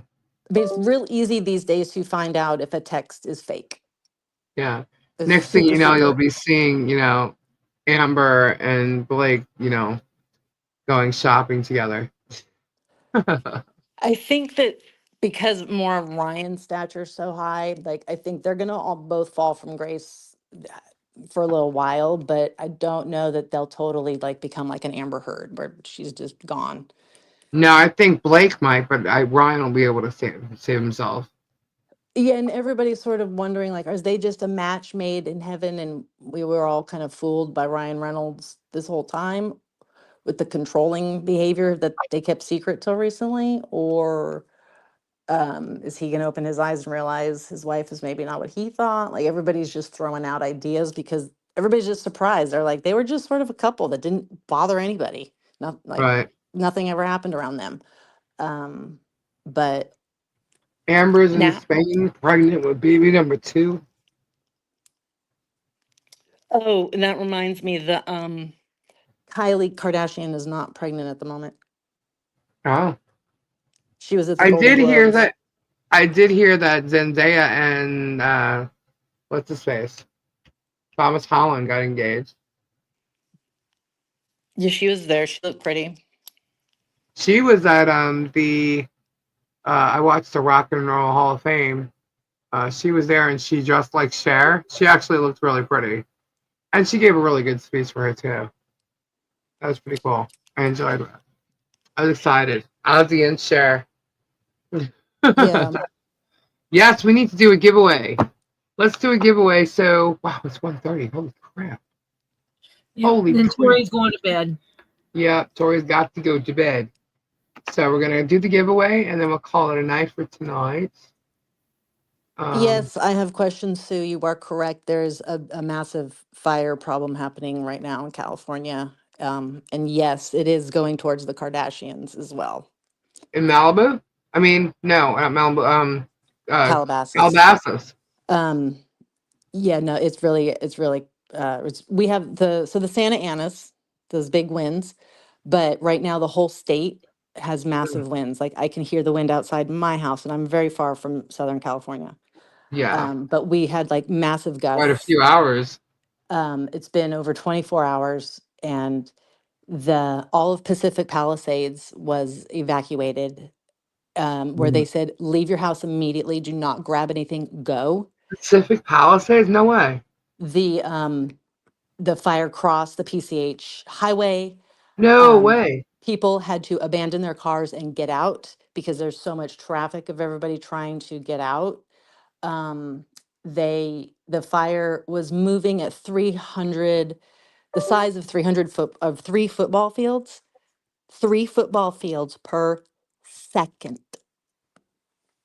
Wow. That's how bad the winds were. We were having 80-mile-an-hour winds. So it was just taking all this fire and just covering the mountains. Pacific Palisades is the James Woods, the famous actor. He Yeah. was on his balcony. He lives there. He was filming it. We watched his neighbor's house burn down in like 5 minutes. Wow. You know who else? There's a lot of celebrities that live there, actually.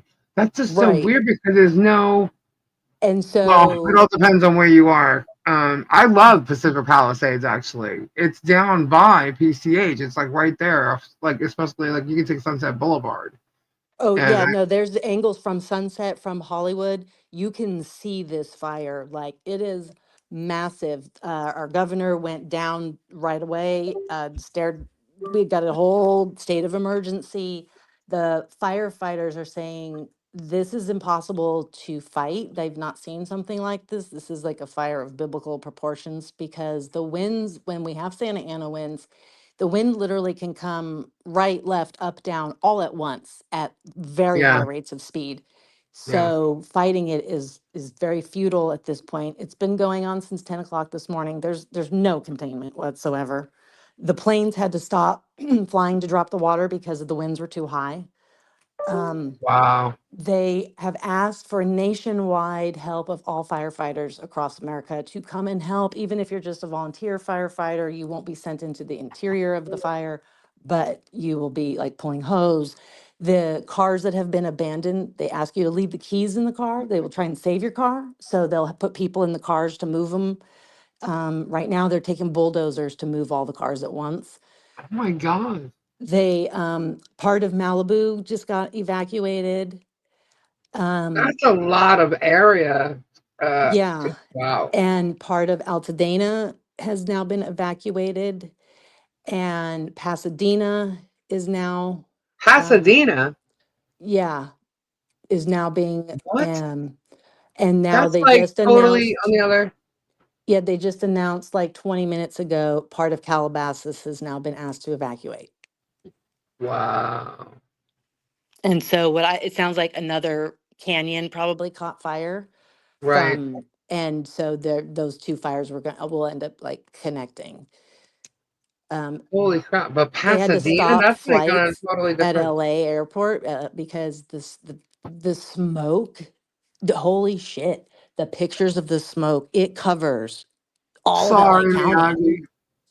It's so bad. Like I was looking at footage right before I got on. It's disturbing because I mean I didn't ever live there, but I know it. I've lived in California my whole life. It's Right. very sad to see. And when you saw some of the images, I went, oh, it was creepy. It almost looked like 9/11, the color of the sky, and When with the we came falling on, it was debris. 2,900 acres and 10K. Oh, what's it? And 10K houses. Wow. Wow. So crazy. That area, though, it's like, where I guess it caught a house and now it's just spreading from house to house. Some of that Well, area, there's like, there's the no, fire's traveling in the air and the wind, yeah. Mm, so it's just wow. everywhere. Literally went to the beach. All right, Miyagi, cool. Sorry about that. I didn't think about that. Um, oh, wow. Mm, So this is it's strange. very sad. It's very upsetting. And there was a fight amongst firefighters that got caught on film. It was just kind of funny because they were arguing about what to save or try to Mm-hmm. save. And they were told to save the Getty Center. Mm-hmm. And they said, this is bullshit. The high school is going to burn down and all these homes are going to burn down. And we have to save a building, some national historic building. Like, and they're like, yep, we have to do what we have to do. I mean, I understand there was rules and national historic buildings are important, but I get the firefighters' viewpoint too. Like, isn't homes and schools a little bit more important? Like, that's more, but I get it. Oh my God. I'm so sorry, Beverly. Beverly's parents' house burnt down. Palisades High School's gone. Yeah, Gladstone's on the beach. Our house is on Sunset and PCH. I've been crying all day. Lisa, it's everywhere. yeah. There's like they're Oh saying my people in that are not really super close to the fire. They're saying please be ready to go in less than 5 minutes because it's that devastating that fast. It's the winds. The winds can take like a football size amount of fire and move it instantly. And when you live in these mountains like that, like especially in the canyons, and you're stuck. oh my goodness. I saw an I interview am with so a couple that sorry had with to leave you. their house. They couldn't breathe because of the smoke, let alone the fire. Right. Um, Prayers up for you. I'm so sorry. She said her house is on Sunset and PCH. I know exactly where that is. Oh my gosh. Wow. yeah, this is not it's going to be very, very devastating for, Palisades, Eaton Canyon, Los Angeles on fire at the moment. yeah, the That's so upsetting. I Altadena. love LA. I mean, I love so much of that area. It's Wow. I'm so sorry. I don't even know. I've been so away from the TV and news and stuff for quite a bit of time, actually. so like Uh, right now the wind speeds just picked up. I just got an alert. wow, So they this said that is it's going to crazy. get worse, get really quick here, and they can't put planes up. That's how we fight fires here in California is with planes because a lot of it is mountainous area, so you can't just, Right. get a hydrant and pull up to it like so but like right the fire began along Pedra Murata Drive in Pacific Palisades Hmm. and I don't 10:30 in the know. morning. Wow. So this is all just today. Yeah. Oh my gosh. And the amount of destruction is so the mandatory evacuation order's been issued north to Mulholland Drive. No way. Yeah.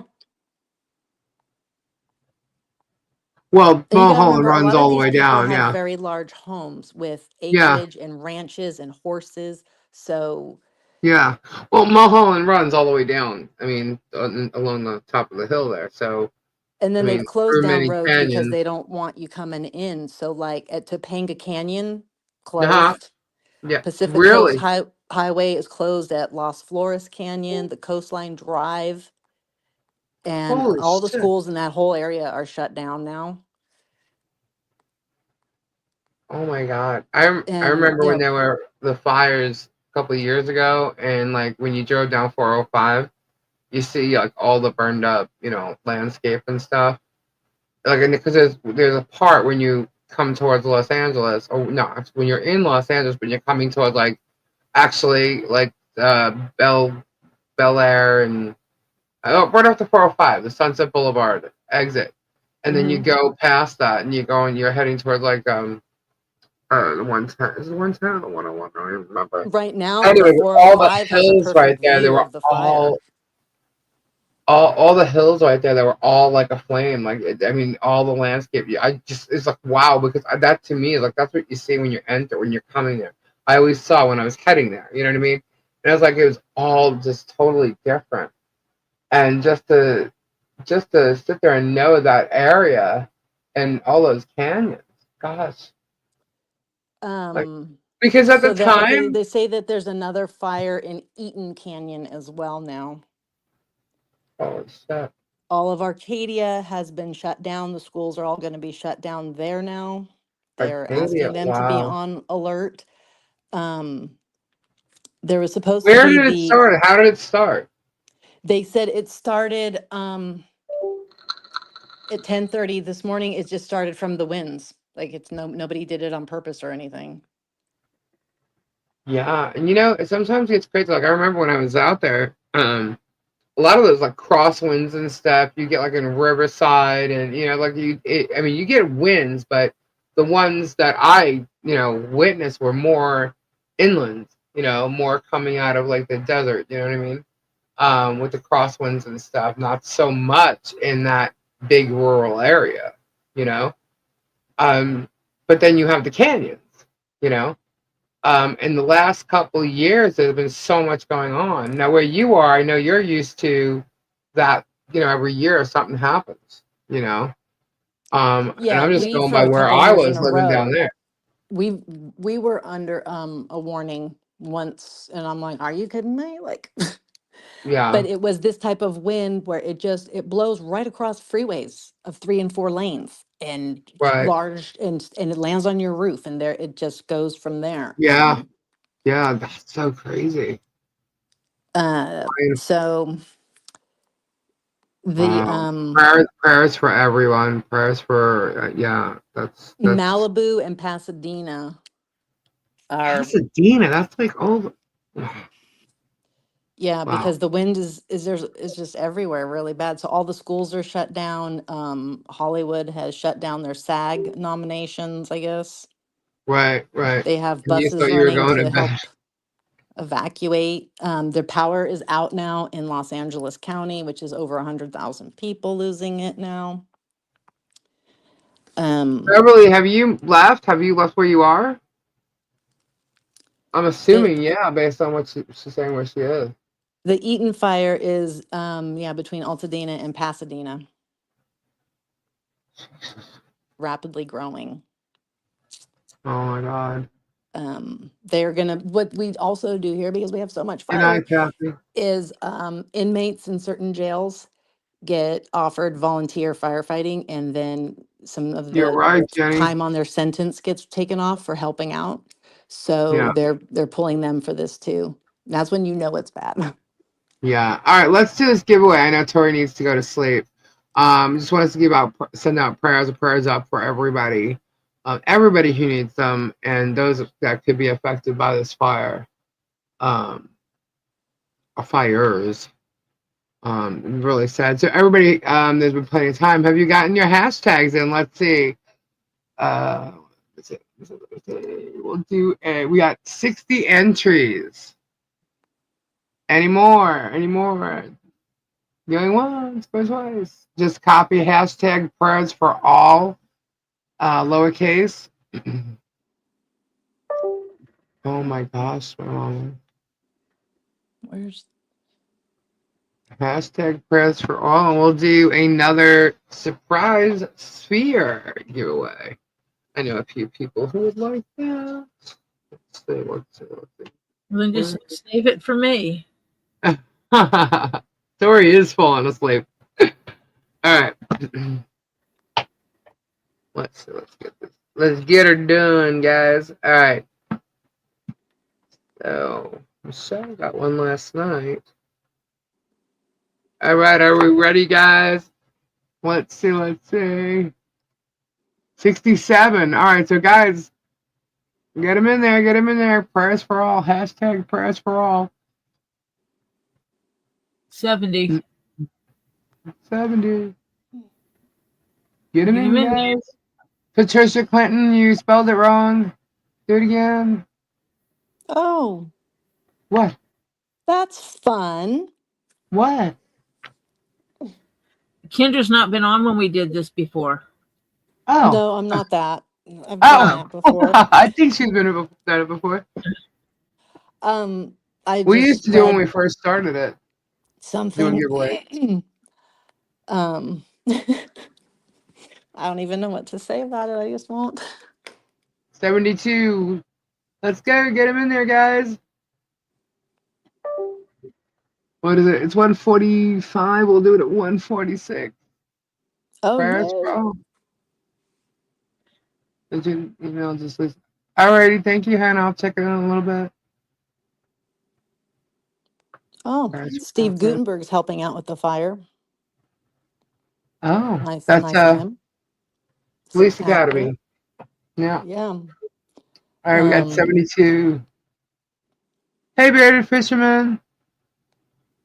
Hashtag prayers for all to win the giveaway.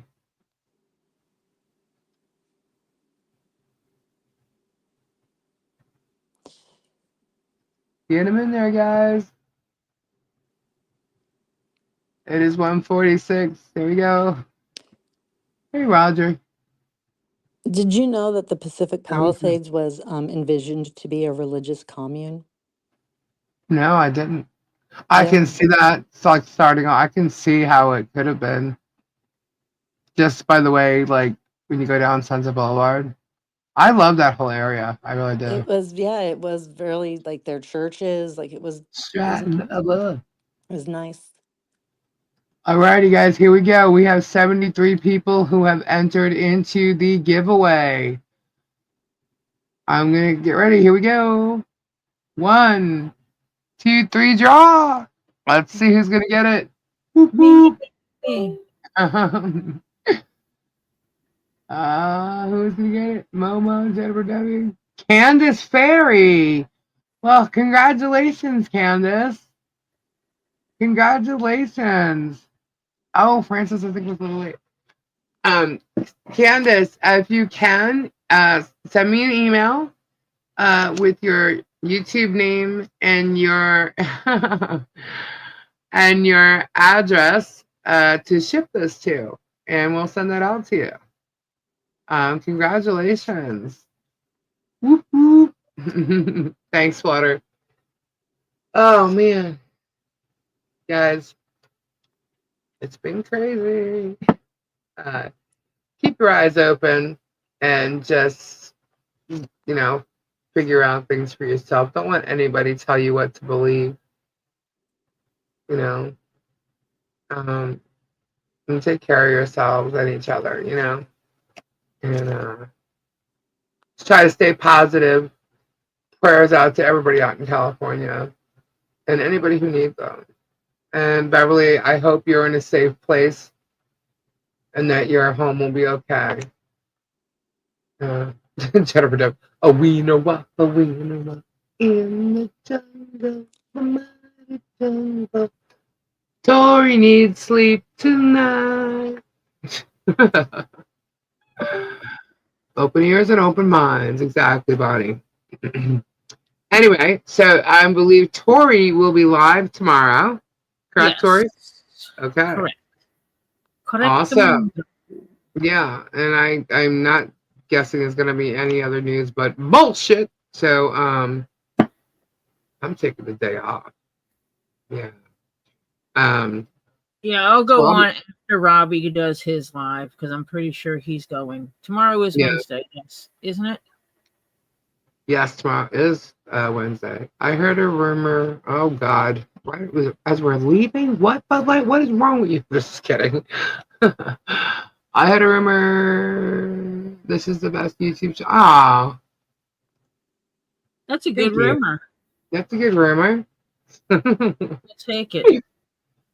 Right? Who said that? I don't know. It's a rumor. It's a rumor. Anyway, guys, thank you all for being here. Tori's going live tomorrow after Robbie probably does his afternoon live, and then we'll be back Thursday around I always say between 9 and 10. It usually ends up being 10 or 10:05 Is Eastern anyone time. selling rocks this week? I might have rocks. I might have rocks. Yeah, I might have some rocks Thursday. Kendra, will you be here Thursday? Pennies. What? What? Do I have to count my pennies for rocks? I don't know. Are you gonna be here, Kendra? Yeah, I guess so.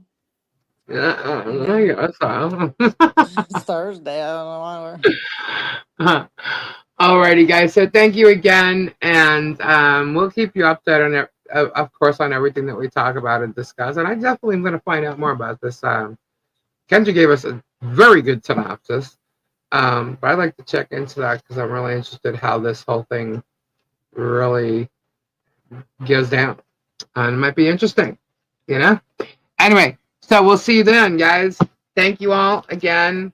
I'm going to get to my emails and I'll get back to each and every one of you. Thank you all for the love and support that you're giving. It is much appreciated. And we shall talk to you soon. Say goodnight, girls. Good night, night, girls. Alrighty. Bye. Bye. Bye. Come on. Bye. Toodaloo. Adios. Ta-ta.